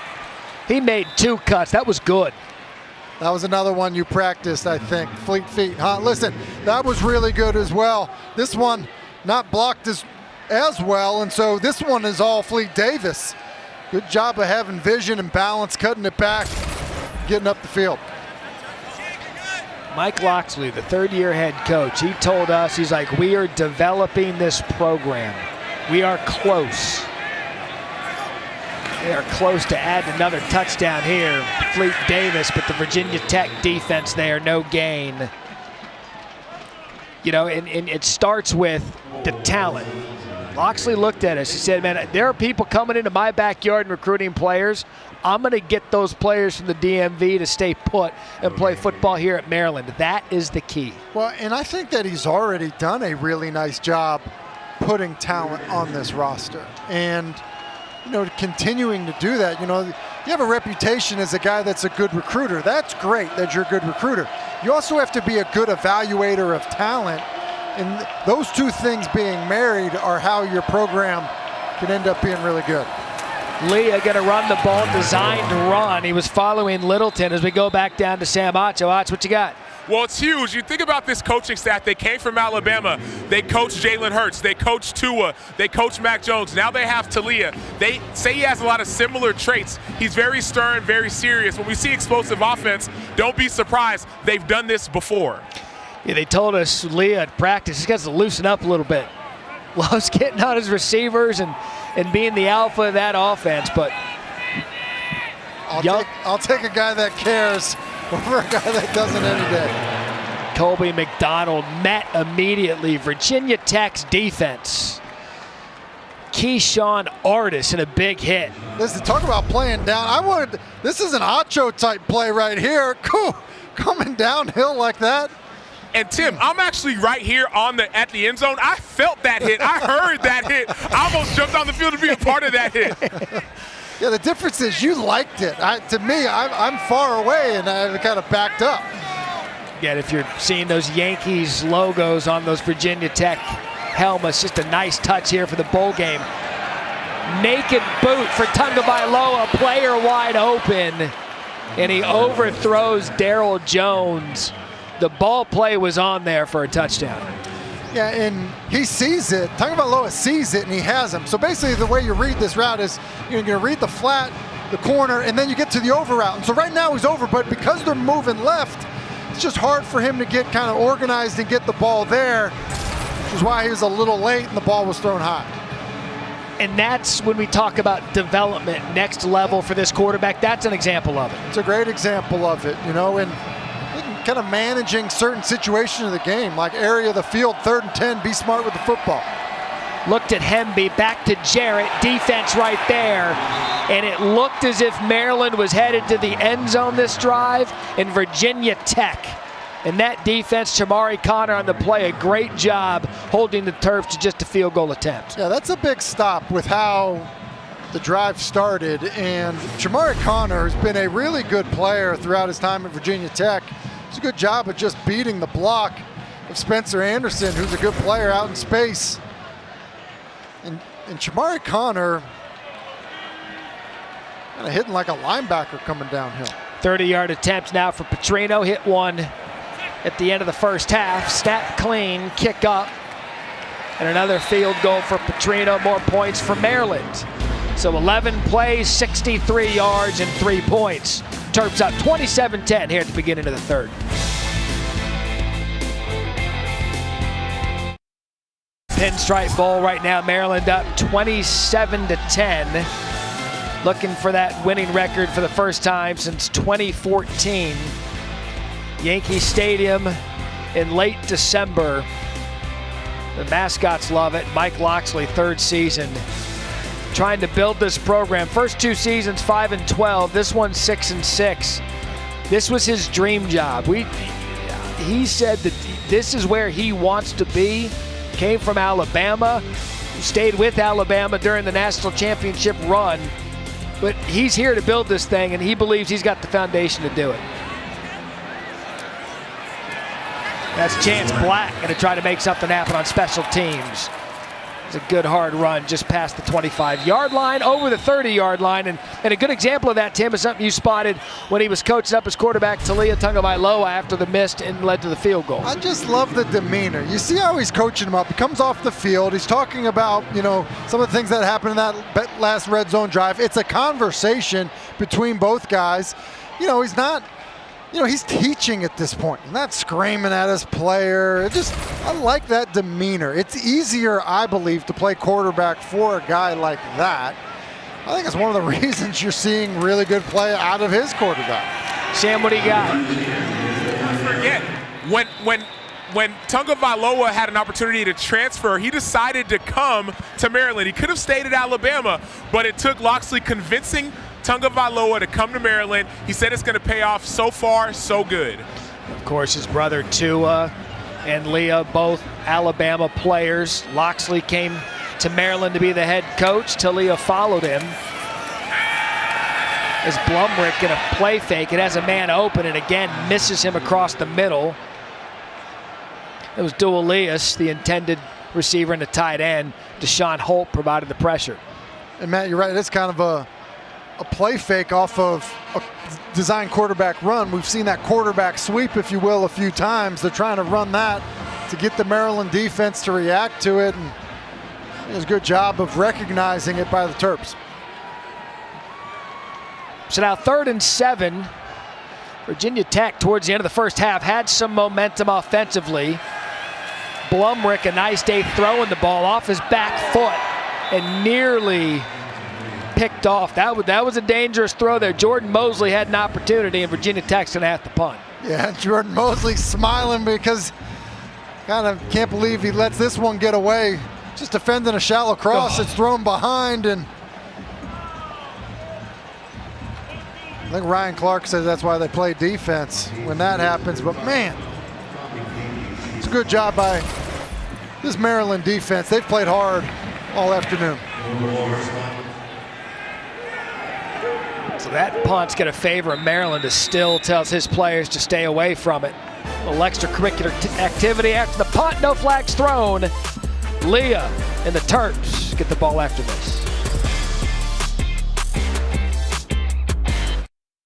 Talking 2 types of football today. New York City SC beat the Portland Timbers 4-2 in a penalty shootout to win their first MLS Cup after surrendering a 1-0 lead in the final seconds of regulation at Providence Park. What a moment it was for New York City FC to beat the Portland Timbers as they hoist the trophy.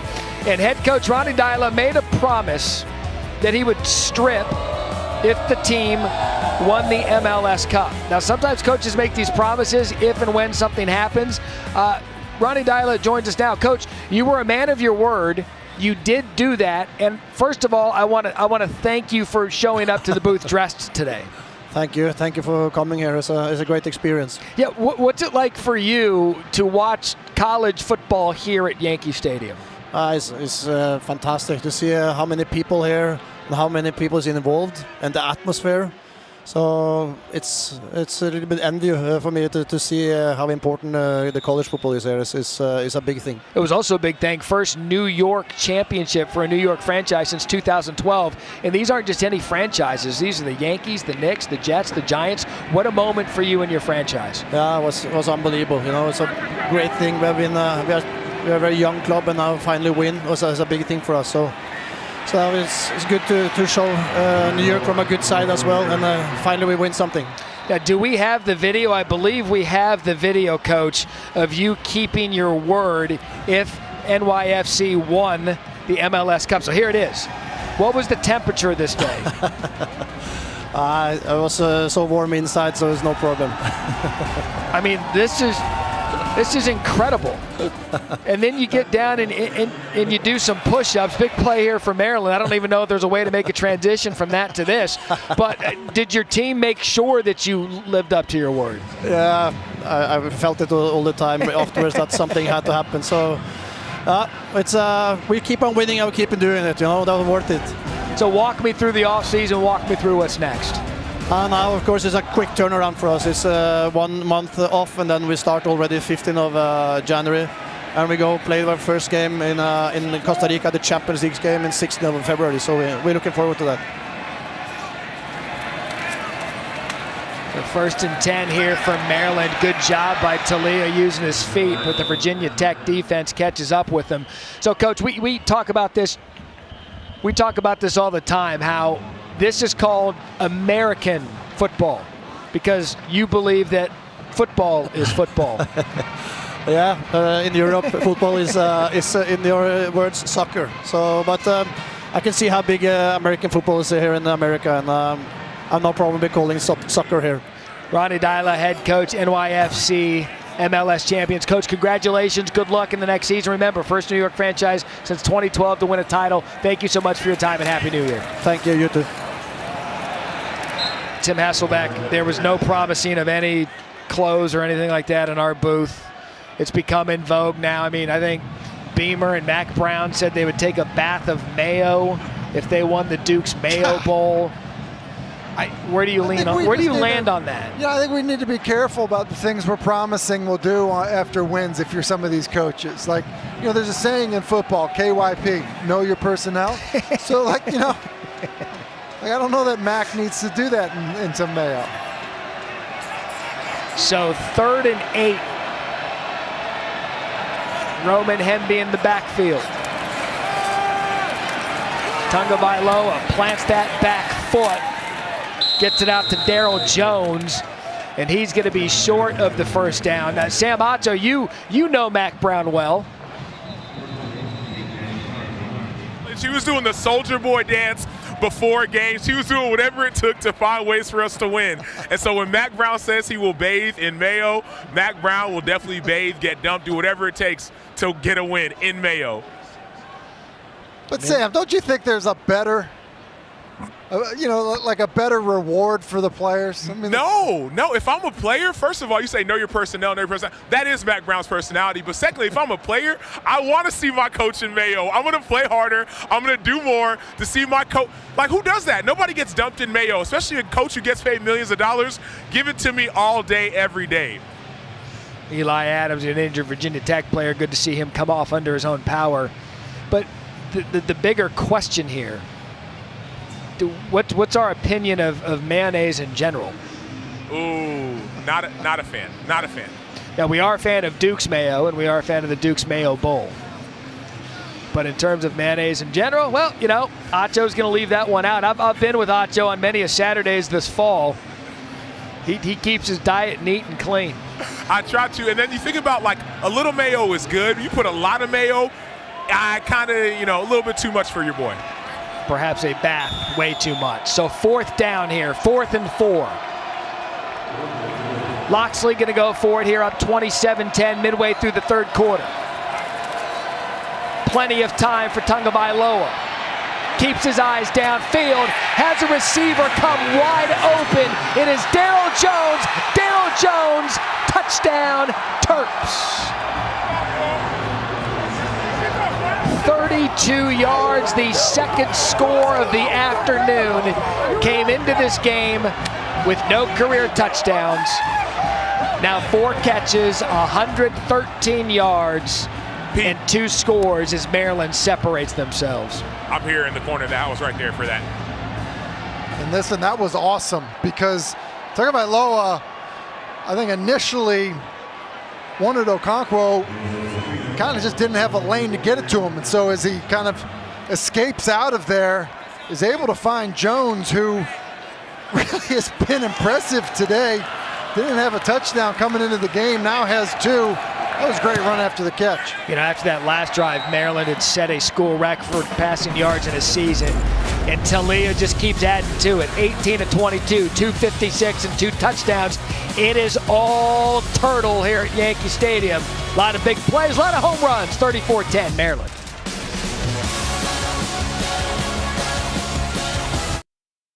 With that touchdown pass, history continues for Talia Tagovailoa. What a remarkable season it's been. He's tied the single season passing touchdown record with 28, tied Scott Milanovic in 1993.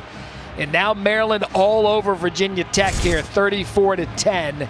Tim Hasselbeck, Matt Berry, Sam Acho alongside New Era Pinstripe Bowl. This is one of those games. If you want something to get you into your winter workouts, to springboard you to a next level season, this is how that starts, Tim.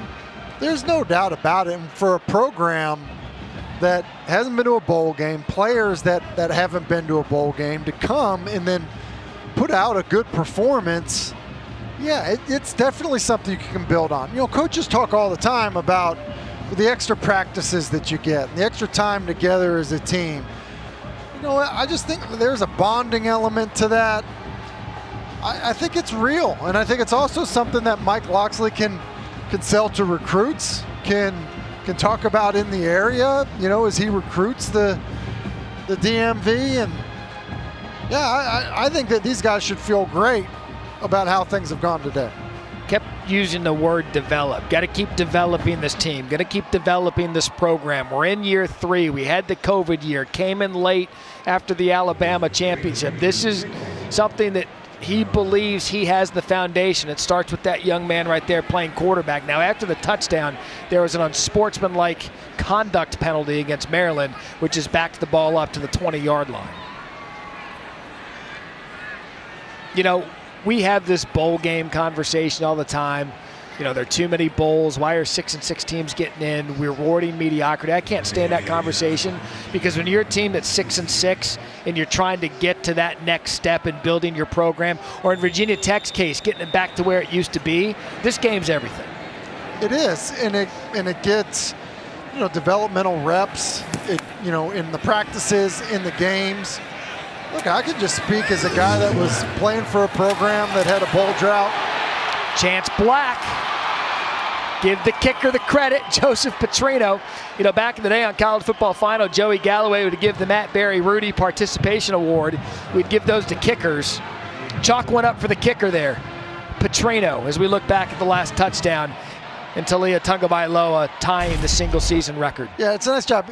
Fleet Dave's going to come in motion and run up the field. They're trying to get basically this shallow cross to come open by running some traffic. So read the running back up the field to a spot route to a shallow cross route. Well, when it's not there and Tagovailoa decides to escape, Fleet Davis is going to go this way. These defenders end up going with him, which ends up leaving Jones just wide open. And it was a good job of Tagovailoa of finding him. Speaking of good job, Blackshear got caught for nothing and was able to get 3 out of it. Dante Trader brings him down. You know, what did we say in the open? If you're just joining us, maybe you're not, maybe you watched the open, but we talked about Tagovailoa when the good is really good. We've seen some spots today where he's missed a couple of throws, but all in all, I mean, you look at his numbers, 18 to 22, 254 and 2 touchdowns. He's played within the offense and done what the offense has asked of him. Yeah, and I think that in watching him in preparation for this game, the thing that, you know, stuck out to me was he's making all of these throws. He has some similar traits to his brother in terms of the suddenness of how he plays. And you know, when you look at some of the RPO game stuff, which his brother is really a master of, you know, he's still pretty good at doing that stuff. I I've been really impressed. And these aren't easy conditions necessarily to pass the football, but he's been nearly perfect. The swing outside the Blackshear. That's going to bring up, at this point, a 4th and short. It's go time, I would imagine, from here on out for Virginia Tech as Levante Gator brings them down. It is go time, and I think there's maybe an element, too, where you maybe need to start opening things up a little bit more just because of the situation of the game. And you want to continue to put your players in situations to succeed. At the same time, you got to find a way to quick strike and come back. So 4th and 2. Blumrick looking to throw. Sets his feet, has time. No flag, incomplete, turnover on downs. Gator there covering Jalen Jones. Virginia Tech wanted a flag. Pressure by Lautez Rogers. And I'm not really sure what they're trying to do here. Blumrick, escapes outside the pocket to the right and then comes back to throw what originally looked like a go route, but it didn't seem like Jones was expecting the football, was really running any type of route to get open for his quarterback. Kind of seemed like they maybe were thinking Maryland was going to come after them, like a 2-man route, but really because Blumrick escaped outside the pocket, not really sure what they had at all.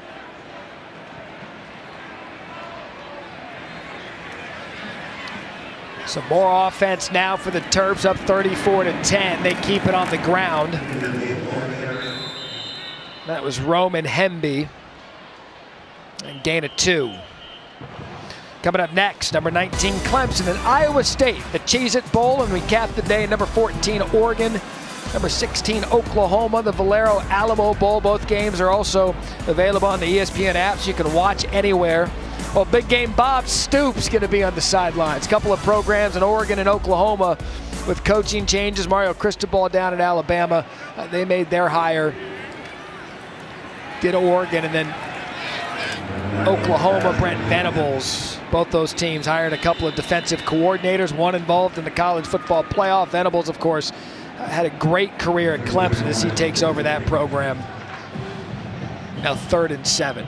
It's interesting. We have a coaching switch, obviously, in this game. We talked to Brent Pry, Virginia Tech, earlier.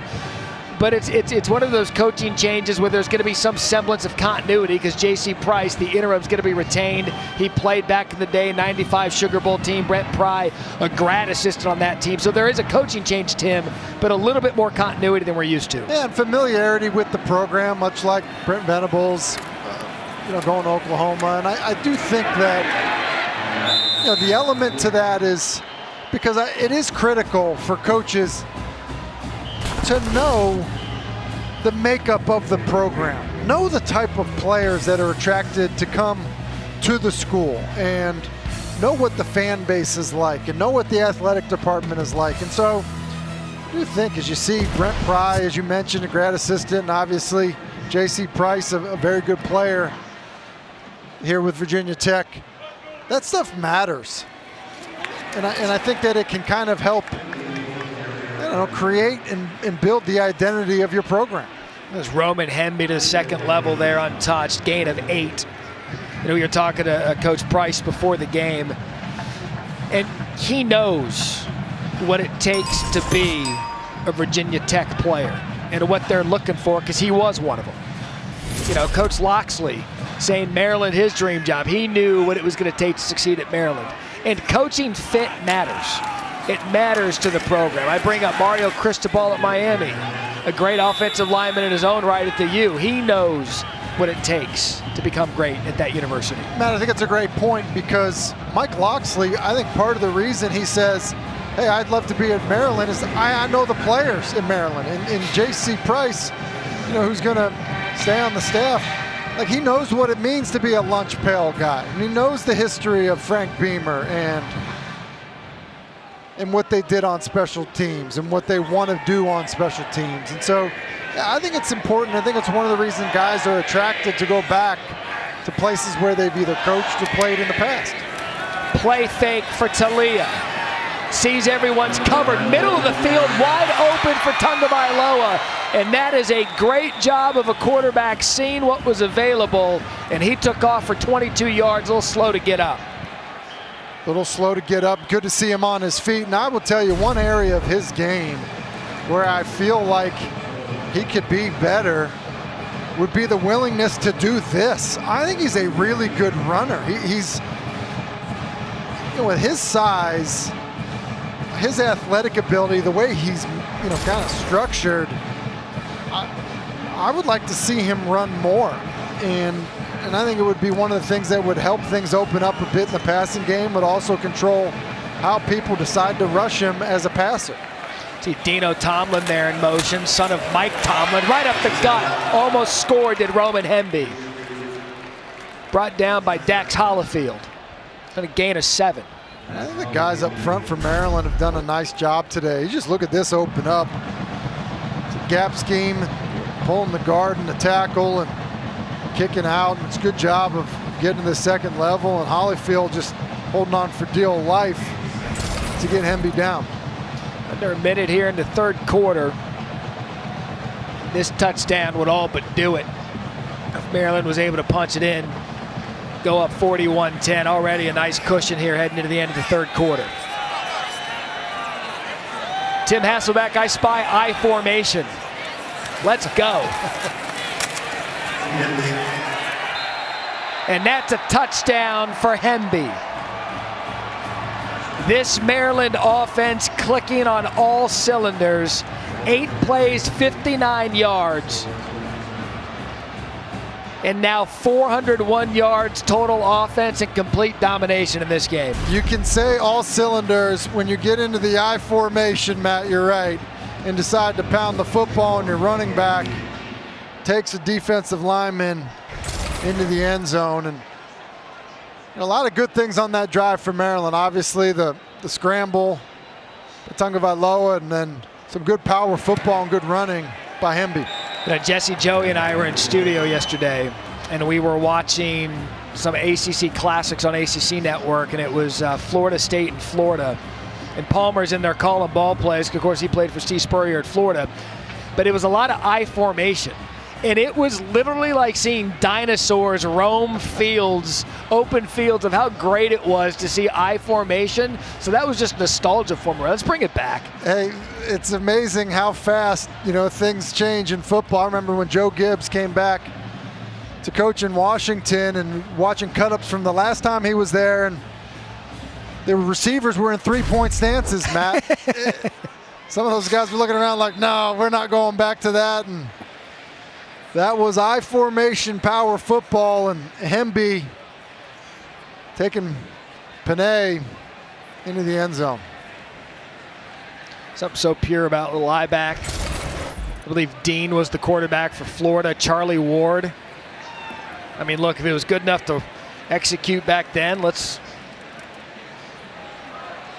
going to be funny one day when a team just adopts all eye back and they say, oh, that's throwback football. Hey. They're going vintage. There are elements of it that'll happen. We were joking earlier about it, and you know, in terms of seeing Littleton in the game at tailback at 285 pounds, but look, I've only had to make a couple tackles after interceptions. I'm sure Acho. No. You threw more interceptions than that. Don't make it sound like. Plus, we had guys that fumbled a lot, Matt. You know that would happen. That's true. Yeah, that's fair. But I mean, listen, no one would. Listen, Acho can attest to, look, it's hard, you know, covering little guys in space, but having somebody big and physical just coming right at you is hard. Let me get you in this mega cast coming up Friday, 3:30 Eastern, Alabama, Cincinnati, Goodyear Cotton Bowl Classic, Capital One Orange Bowl, the nightcap. You got the main telecast, the Command Center, Skycast, all 22. There are so many different ways to watch the college football playoff on December 31st, and we can't wait to bring them all to you. There will not be an I formation, Cam. No, there will not. Although perhaps Michigan could bring it to you. Michigan, you know what? Michigan is Jim Harbaugh, Cade McNamara doing a nice job running that offense. Hassan Haskins.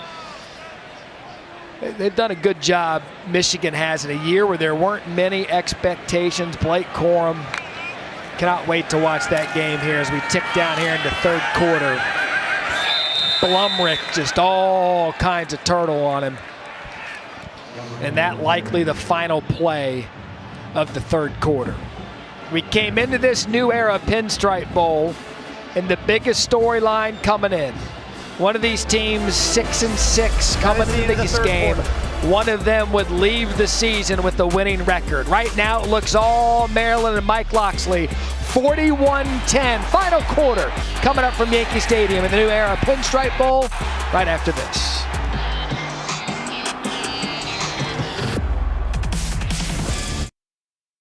Welcome back to the New Era Pinstripe Bowl as a part of Capital One Bowl Mania, the Empire State Building in Manhattan, colored. The Virginia Tech colors, the Maryland colors. Looks great last night, right near our hotel. And of course, the world famous Rockefeller Center, where Hasselbeck went for a nice ice skate last night. Did his triple Lutz in front of everyone. Actually quite remarkable, but your feet are still that light. I kind of figure you as a figure skater, Matt, to be honest. You don't want that smoke. Oh, what a hit! Nick Cross forced the fumble, scoop, score, Terps. Greg Rose scooped that up, and Connor Blumrick took a shot. Unblocked. What a play to put an exclamation point on an absolute dominant performance out of the Maryland Terrapins. Nick Cross, who's had a great career at Maryland, is coming off the bottom of your screen here, and I'm assuming they're either supposed to slide out to him or got to throw hot off of him, but he just absolutely brought it and was able to get the ball out. That extra point attempt blocked. It didn't even have a chance to get off the ball. It was Jack Howes, the kicker, not Petrino, the normal kicker. This, I mean, you know what I loved about this play, Hasselbeck? This was just good, clean football. This was a good, clean hit. It was just good, clean execution. It's a great point, Matt, because a lot of times guys come in and, you know, out of control and maybe hit the quarterback up high. Cross doesn't do that, and really it's just the impact of the hit. Yeah, and I believe they're supposed to slide out this way.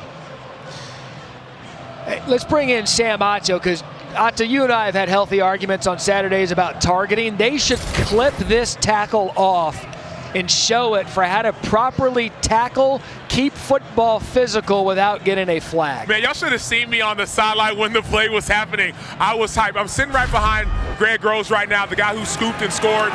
Perfect play, but more importantly, you got a defensive lineman who scoops the ball and does whatever it takes to get into the end zone. This Maryland football team has so many athletes, so much passion, and that's what I feel. I was yelling and screaming just like they were after that play.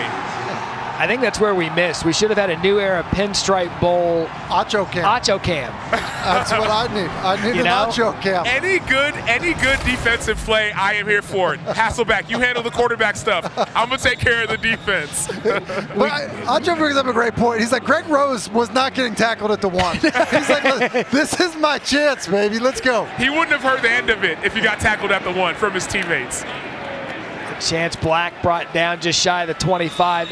You know, one of my pet peeves when it comes, you know, press conferences or talking to coaches in a media setting, they'll come out and they'll say all three phases. We got to be good in all three phases. Well, I'll tell you what, I will listen to Mike Locksley after today's game because they have scored in all three phases. Punt return, defensive score, offensive score, just a complete performance out of Maryland today to get them to where they believe they need to be. Well, it really is all three phases, and if you think about just, it's kind of been a dominant performance in all three phases, right? I mean, just incredible. Now, you know, we get a quarterback change, probably the right time for it. Taj Bullock, the young player from Jersey City, New Jersey. They said it was a good opportunity brought down by Nick Cross. Young player, hadn't taken any college snaps coming into today. Familiar area. And that's his, you know, third play of the game. Welcome to college football moment. Family, friends in the area. They thought it was a good opportunity to get him some reps. Yeah, and I would agree with listen, Connor Blumrick had 16 attempts coming into this bowl game, and so kind of because how things have kind of transpired at quarterback, it's a good opportunity, especially with the score of this football game, to get him some snaps. There's a gain of 1. Well, Taz Rogers brings him down. I can imagine if we just had an Acho ISO cam. Well, I can tell you right now because I can hear him. He's telling them right now. He's like, listen, defensive player, you just scored. Make sure that they paint this ball for you. Pinstripe Bowl, you scored. Hey. That's what he's telling them right now. And I just got in the back of Greg Rose's picture. My bad. I'm in the he's got the picture of the ball. I'm excited, man. It's the segment taking television by storm. You are Sacho Mind. Brought to you by Sam Acho. Back shoulder throw there. It is complete. That's a good execution there. Luke Bussell on the catch, gain of 20. No laundry on that one. You'd figure that'd be a good opportunity with a shoulder pad being shown from being held, but nonetheless, first down, still on the coverage. Officiating for net result, maybe caught it. No harm, no foul kind of situation, but listen, look, it's important, I think, to kind of have a good experience here for Taj Bullock. There's receiver movement, top of the screen. 88, Jalen Jones will get flagged for it. False start. Offense number 88. 5-yard penalty. Still first down. Yeah, you're right, because any team will tell you, any coach will tell you, outside of, let's call it the college football playoff teams, that those bowl practices are invaluable. Bowl practices and then now games. this, yeah. Look, I remember my first completions, my first touchdown pass. I mean, it can generate confidence, feeling like, okay, I'm here, I belong, I can do this. And so, for Taj Bullock, these are valuable snaps. And so some people may look at it and say, hey, look, in a 47-10 game, how much does this matter? I think it matters quite a bit. It also probably helps somewhat in terms of the evaluation of what you still have at the quarterback position going forward. It was Jalen Holston on the carry. Starting to see some of these younger Virginia Tech players, maybe some that didn't play that much this season, get in the game. Because you're right, we talked about, more or less an audition for Brent Pry. Even if you're a Maryland player, for the staff coming back if you're a young player. But you get an opportunity to put a game on tape, to be evaluated in the offseason, to let them know who they have to build this program around. And that goes for both. Because the question ends up being, all right, well, how do you react to this situation? And there are some situations that you can't create in practice. They need to happen in a game. And over the middle, another good throw there by Bullock, and a first down for Virginia Tech. It's Bussell again, gain of 6. And so for Bullock to come in, completed 2 passes and only attempted 2. And so now you think, all right, I like the poise. I like what I see after standing on the sideline for nearly 3 quarters to be able to come in and operate the offense. And that's one he's going to want back. He was set up perfectly to Cole Blaker, and he just missed it. He does just miss it, and it's almost like guy's so open, what do you do? Is there any shot that second base, like Chuck Knobloch's area? Is there any shot? Oh, I see what you're doing. Knobloch had the yips. Is there any shot? Those were bad yips. Like, I felt bad for Chucky Knobloch, and I'm not a Yankees guy. Could have been in that area, maybe. You know who would have saved the day?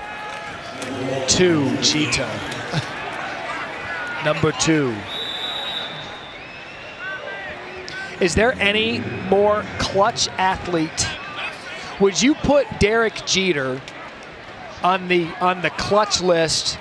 Top 5 with Jordan, Tiger, Brady. I mean, who else do you have on the list? I think that was the list. There was nothing better. And again, I'm here in Yankee Stadium and enjoying every second of it at the New Era Pinstripe Bowl. I was not a Yankee fan. But anytime there was something to be done in those title eras for the Yankees, man, Derek Jeter always found a way. Remember the plays, like not even in position. Ball missed the cutoff. Against the A's, wasn't it? Yeah, I mean, just wild. Yeah, obviously some amazing moments in this franchise's history, and Derek Jeter seems to be at a bunch of them. Here, 4th down, and Bullock's going to keep it himself. And we saw him pregame. He's built like a defensive end, so he's got a solid base to get 8 yards and move the chains again. Well, and it opens up when you have a quarterback that size. It does open up some of the elements of thing you can do. We were, obviously having some fun with Littleton and what it's like when you spread a defense out and run the football. You're seeing it in the NFL. Josh Allen for the Buffalo Bills spread people out and have a big quarterback running the football, and an element of that there with Taj Bullock.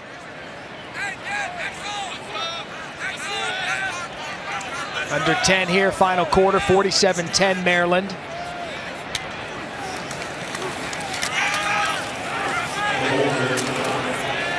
And a missed tackle there. And a flag on the play towards the end. We're down at the point now, Tim, where you have to keep, this is composure time, where the game's gotten out of hand. One team's a bit demoralized. Personal foul, unnecessary roughness, offense number 55. 15-yard penalty. Still first down. As Johnny Jordan. The Maryland transfer who maybe knows a few fellas. Second down. Might be some words exchanged down there. Yeah, remember that time in 9-on-7 when you hit me late, I'm getting you back. Yeah, I will say this, if you're Brent Pry, you're probably looking at this situation and saying, all right, I want to see who right now in this situation, I want to see how they're playing, how they're handling this situation. Type of effort they're giving. Backs the ball up now, 2nd and 23. Bullock rolls to his right, and that's one Bustle's got to help him out with.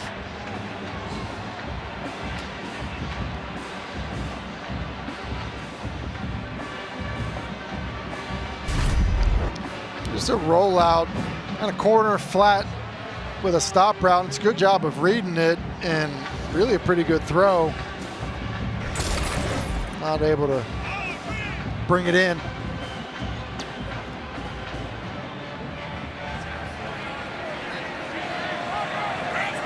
Maryland playing aggressive on 3rd and long. And they're bringing everybody, and they get to it.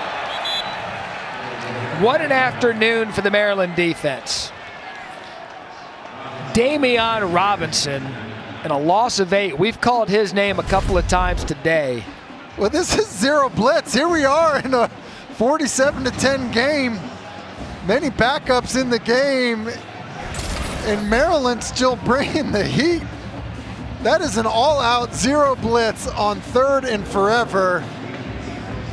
That's why they're able to get home for the sack. So Peter Moore to punt. I'm going to blow this one dead before it starts. Prior to the snap, delay of game, offense, 5-yard penalty, still 4th down.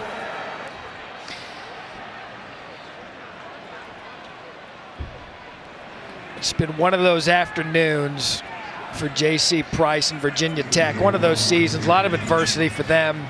Start the season 2-0. They lose to West Virginia in a game they were set up to win. You detailed the Notre Dame loss, that 3-game losing streak. Notre Dame, Pitt, Syracuse. Set up to beat Syracuse. I mean, Tim, a couple of things here and there. Prior to the foul, timeout was called by Maryland. This is the first timeout of the half, 30 seconds. All right, so Maryland used one of their timeouts prior to the punt. We'll get back to the Virginia Tech conversation, but it is all Maryland Terrapins here in New York City. 47-10, 8 minutes left in the 4th.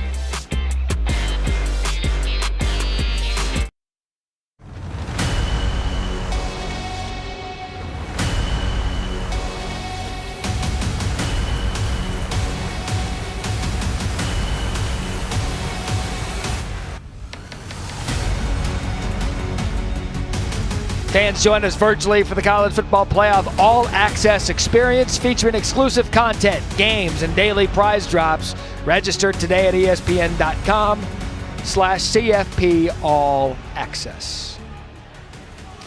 December 31st, College Football Playoff semifinals, Alabama, Cincinnati, Georgia, Michigan. Cannot wait.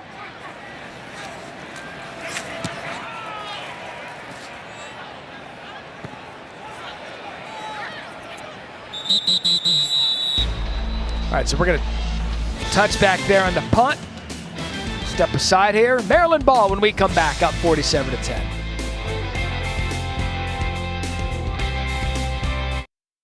It's a deboned chicken stuffed in a deboned duck stuffed in a deboned turkey with dressing between the chicken and the duck and the duck and the turkey. Oh, here's a picture of one. Turducken. Yeah. A picture. That is what, it. And you see, you cut it like right down here. See, and then this is what it looks like inside. See, so you got turkey, then duck, and then dressing, and then chicken. Oh. And then you just have to do it that way, or if any of that makes sense. Now, can I get some hoisin sauce with that? You know, we lost a titan yesterday in the football world. John Madden died at the age of 85. It was shocking news to most of us, and they just ran a John Madden documentary, and we got to really get into what it was like to be John Madden. He's such a powerful person in the sport of football. Super Bowl champion, Hall of Fame broadcaster, the video game. But for me, he was kind of the voice of my childhood. You know, he narrated football for me to listen to on Sundays. He really, in many ways, like, he was the NFL, Matt. I mean, and so when you say, like, he was my childhood, I think if you're anybody that grew up watching football around the era that we did, or around our age, yeah, that's what you grew up listening to. And I know a lot of people have talked about how good he was at making something that could be complicated on the football field so simple and easy to digest, but then also, like the piece we just watched, just fun. I mean, he cut a turducken with his hand on TV. I think Al Michaels almost couldn't believe it. Real tender turducken. There's Reese Stadinsky now in at quarterback for Maryland. You know, in that documentary they had, remarkable job on that by Fox. I think Troy Aikman put it perfectly, that he narrated his career. Yeah. Like, John Madden was the voice of Troy Aikman's career. And when you put it in that perspective, you can't watch an NFL broadcast without seeing something that has a John Madden footprint on it. That's a great point. And how about, you know, just even that awareness, you know, by Aikman to make that comment, because I think how many Cowboys games that he probably had. That's right. Who better, honestly, to narrate your career? There was nothing better than a Sunday afternoon with Pat Summerall and John Madden. And there was no one that impacted the game. And I love the yin and yang between those two. Summerall was brilliant with little words, but Madden made up for it with his many words, and I think that's what made it so fun to watch both of them. And how about Madden on the telestrator? You know, a lot of guys use the telestrator now, and the technology has changed quite a bit, but a lot of circles and arrows, and sometimes it was like really intense, important things to the play, and other times it was to point something out that was just funny that he had noticed and no one else had. So I mentioned a second ago that Adinsky in at quarterback now. That'll cap the day for Talia Tungavailoa. Listen to these stats: 20 of 24, 265 yards, 2 touchdowns. Sam Macho completing a really, really remarkable bowl performance out of him. And he's dialed in, so he's not in the game right now, but he's on the sideline cheering on his teammates, talking to some of the younger guys. You're seeing the joy, the smile. This is what leadership looks like. You're not in the game, but you're helping everybody else, not for now, but also for the future. He has obviously said he's coming back, playing another football for Maryland next year. And that's Littleton up the middle. But that, you know, Tim, that's good to see. If you're for lack of a better term, franchise quarterback is still actively involved? I think it's great. You know, at the field goal they made right before the half, the first guy out on the field to celebrate it was Tagovailoa, and being still engaged in terms of what's going on. And, you know, it does set a tone. There is something that it does feel like this Maryland program under Mike Locksley, that they have good chemistry.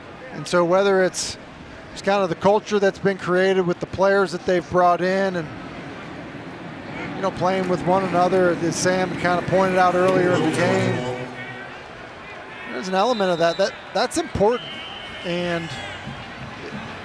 it helps you quite a bit. And no surprise that Taulia Tagovailoa, Capital One Player of the Game, for his stats and what he's done tonight in this New Era Pinstripe Bowl.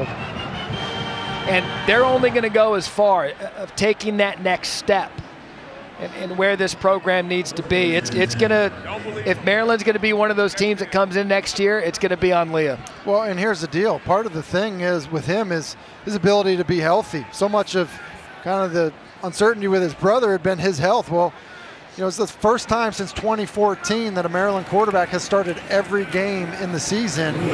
He was able to do it, and, you know, for the most part, do it at a really high level. And Locksley was quick to point out when we were talking about him, saying, hey, he's only had 13 starts. He's only had 13, so the body of work for him is still being developed. Yeah, there's an element, right? Because you've seen his brother, you know, everybody learned the name. It was almost like, you know, it took a couple of years to learn Tua's name. You know, and now all of a sudden it's like, yeah, I mean, Tagovailoa, like everyone knows it now. Like, hey, we're good, you know? And, you know, you're right. Like, look, he went and he was a backup, and then he transferred, and now, you know, he's just getting an opportunity to start, and you can't, you know, his brother starts on to him. You know, he's his own player, and he's obviously done a pretty good job so far here at Maryland. Be sure to check out the ESPN app for the Capital One post game immediately following the game. You bring up the Tagovailoa last name because, you know, urban legend of this Tua Tagovailoa kid at Alabama, this kid coming in from Hawaii, and we all were learning it. And you're right, Tagovailoa just, you know, rolls off the tongue now because it's become such a successful last name in terms of quarterback lineage. Tua obviously doing it 7 in a row for the Dolphins now in the NFL, and now Leah starting to grow into his shoes. If I had to say this name 5 years ago, I'd have panicked in a booth. It would have been, you know, I'd have gone to Tua real fast. I go back. Now, I mean, here we're good. I go back to Antetokounmpo. when this skinny Greek kid was in the NBA, and you're like, well, yeah, let's call him the Greek Freak. We'll just call him the Greek Freak for now. Now Antetokounmpo, you can't not say it right. If that was some way of you trying to bait me into getting into some like name pronunciation thing, I'm not falling for it. The Sports Center anchor, you win. I'll give you that. I wouldn't be that obvious about it. I'd bait you in a little better. I'd set the hook a little nicer. We were talking about, I want to bring Acho in one last time as we count down to about a minute and a half left in the game. Ach, we talked about it pregame and during the broadcast. If there's one team that you can look to rise up, that's, we'll wait here to see if we get another touchdown from Maryland, and it looks like we do from Colby McDonald. So it's going to be 50 plus. Colby McDonald 20 yards for the touchdown. But that's kind of a good jumping off point, seeing as though Colby's a freshman and a lot of youth. Maryland is one of those teams because of the talent footprint. You've got to start believing that they can have that one magical season to start the whole thing. Well, Maryland is one of those states with that footprint. Think about all the NFL players that are from Maryland. Guys like Trayvon Diggs, Stephon Diggs, Chase Young, Yannick Ngakoue. There's so much talent in the DMV, DC, Maryland, Virginia. That's why so many recruiters are trying to get people in. That's why Maryland's trying to keep people from going out. And all they've done today, 481 yards total offense, 54 points. This is how you end the season, 54-10. Maryland all over Virginia Tech as we are wrapping up the New Era Pinstripe Bowl here live from Yankee Stadium.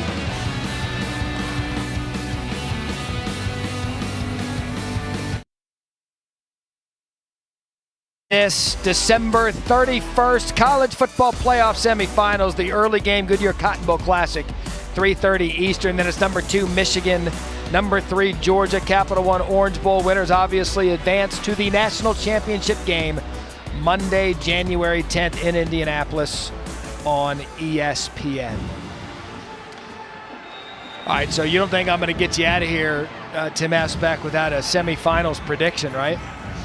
Oh, is that right? That's part of the deal? That is part of the deal, but like any good deal, Chance Black takes it from his end zone and pays to. I mean, Maryland is still swarming and punishing the ball carrier, but this is what they call a deep tease. People are waiting for Hasselbeck's knowledge on the college football playoff after he ice skates. Wait for it. It's coming back.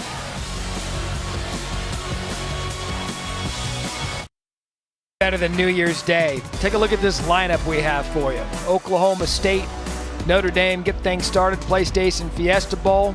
Then you've got Utah and Ohio State squaring off in the granddaddy of them all, the Rose Bowl game presented by Capital One Venture X. And we end the day, Baylor, Ole Miss, All-State Sugar Bowl.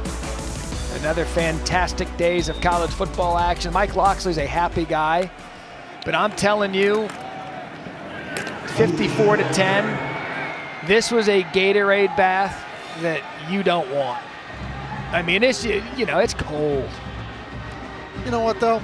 I think there's an element. Getting the team back to a bowl game, all the hard work. Look First at him. time since 2016. He looks like he's okay with it. He also looks like he maybe had some type of waterproof material on that Pinstripe Maryland. That moisture wicking. Yeah. Looks like he thought it out. I'm just impressed, too, with the youth. Look at the Maryland sideline. If you look at the Maryland sideline, all the veterans, all the guys that normally play are just huddled there watching the young players out there and cheering on the big hits and letting these guys that don't normally play eat it up, as that'll be the final play of this new era Pinstripe Bowl. And for the first time since 2014, Maryland has a winning record. They go into the offseason 7-6, and Virginia Tech goes into the offseason of a new era led by Brent Pry. Tim, what a performance. Feels good, Matt. I mean, you just look at the reaction, you know, and, you know, you said it, standing there, kind of celebrating them, the difference between, you know, a winning season and not having a winning season. It was an impressive performance and a good reward for these players who, you know, have done a good job and made a lot of sacrifices throughout this entire year. And you're seeing Talia Tungabailoa there. What a remarkable afternoon he had. 20 of 24, 265 yards and 2 touchdowns. And how about the note to finish the season the way it did for him? You know, started off great, and obviously that lull, you know, a couple of losing streaks throughout the season. But for Tungabailoa to finish this year, passing the ball the way he passed the ball tonight, I think there's confidence, and there'll be a lingering effect to that as they head into next year. You mentioned Leah, and he had that rough outing against Iowa, the interceptions he threw in that game. And if quarterback got to have a quick memory, and he was able to kind of go through the ups and downs. This team started 4-0, then they lost 3 in a row, and the consistency is where Loxley and this program they're trying to get to be one of those elevated programs year in and year out.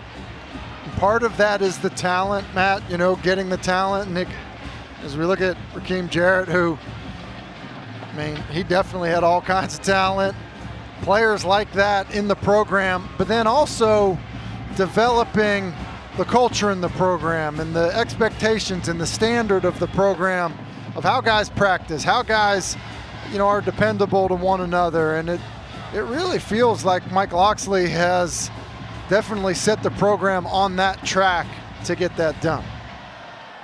There's talent in the area. We touched on that a number of times in the broadcast. If you can just hone in on some of that talent and recruit it and keep it home, Maryland's going to be something to reckon with as we check in with our Sam Acho. Sam? So I'm here with Talia Tungabailoa. Talia, outstanding game, huge win. Tell me about your mindset going into this game, and what does it mean for the future of your program? Man, as always, first and foremost, I got to give glory to my Lord and Savior, Jesus Christ. You know, You know, I'm happy our game didn't get canceled, you know, with all the stuff going on and stuff like that. But I think our whole mindset was just, you know, we have another opportunity to play. You know, I mean, if you look at our team, we had no opt-outs. You know, we got people going to the league, but they, you know, this coach said like this is just what we do. You know, we just love playing football. We enjoy playing with one another. You know, we're really like brothers and stuff like that. So our mindset was just, you know, make use of our opportunity, play one more time together. You know, people talk about your seriousness. You're always serious and dialed in, but at the sideline, you were cheering on your teammates, laughing, joking. Tell me about the other side of Taulia Tagovailoa. I mean, me cheering on, you know, our other brothers. I mean, they're the reason why, you know, we're better. You know, they're the reason why, you know, we get to play. They give us looks, you know, whether it's on scout, and, you know, they always support us, you know, and they never get credit for it. And I think with, you know, every time they get to going, man, it's just an awesome feeling, you know, also making their dreams come true, you know, getting to play in a bowl game, you know, more so the Pinstripe Bowl, and just, you know, having fun. And you left Alabama. It wasn't an easy decision. You decided to come here. I know your family moved to Alabama. Is your family moving here? Are they staying in Alabama? What's next for the Tagovailoa fam? I mean, it's whatever, you know, my family's comfortable with. You know, you got my brother in Miami. We still got a house in Alabama too, so I'd love for them to move up here, you know. But you know, it's only me, and that's a lot of traveling. But you know, whatever my parents is comfortable with, you know, I'm all for it. So I'm just going with them. Awesome. Well, congratulations again, Taulia. Great job today. Thank you. Remarkable performance out of the quarterback, Sam Acho. Thank you. What a day it was for Maryland football. 481 total yards of offense, 54-10. Quick final thought out of you, Tim Hasselbeck. Yeah, just really impressed, you know, with Taulia Tagovailoa and just the job he did today, really all season in the direction of the program. Again, our final score, 54-10 to Maryland. Coming up next, Clemson against Ohio State in the Cheez-It Bowl. Dave Pasch and Dustin Dvorak with the call. But first, we head back to the studio. Kevin Negandhi, Booger McFarland, and David Pollack. For Tim Hasselbeck, I'm Matt Berry. Thanks for watching. Maryland, your new era Pinstripe Bowl champions. Matt, thank you so much from the Bronx.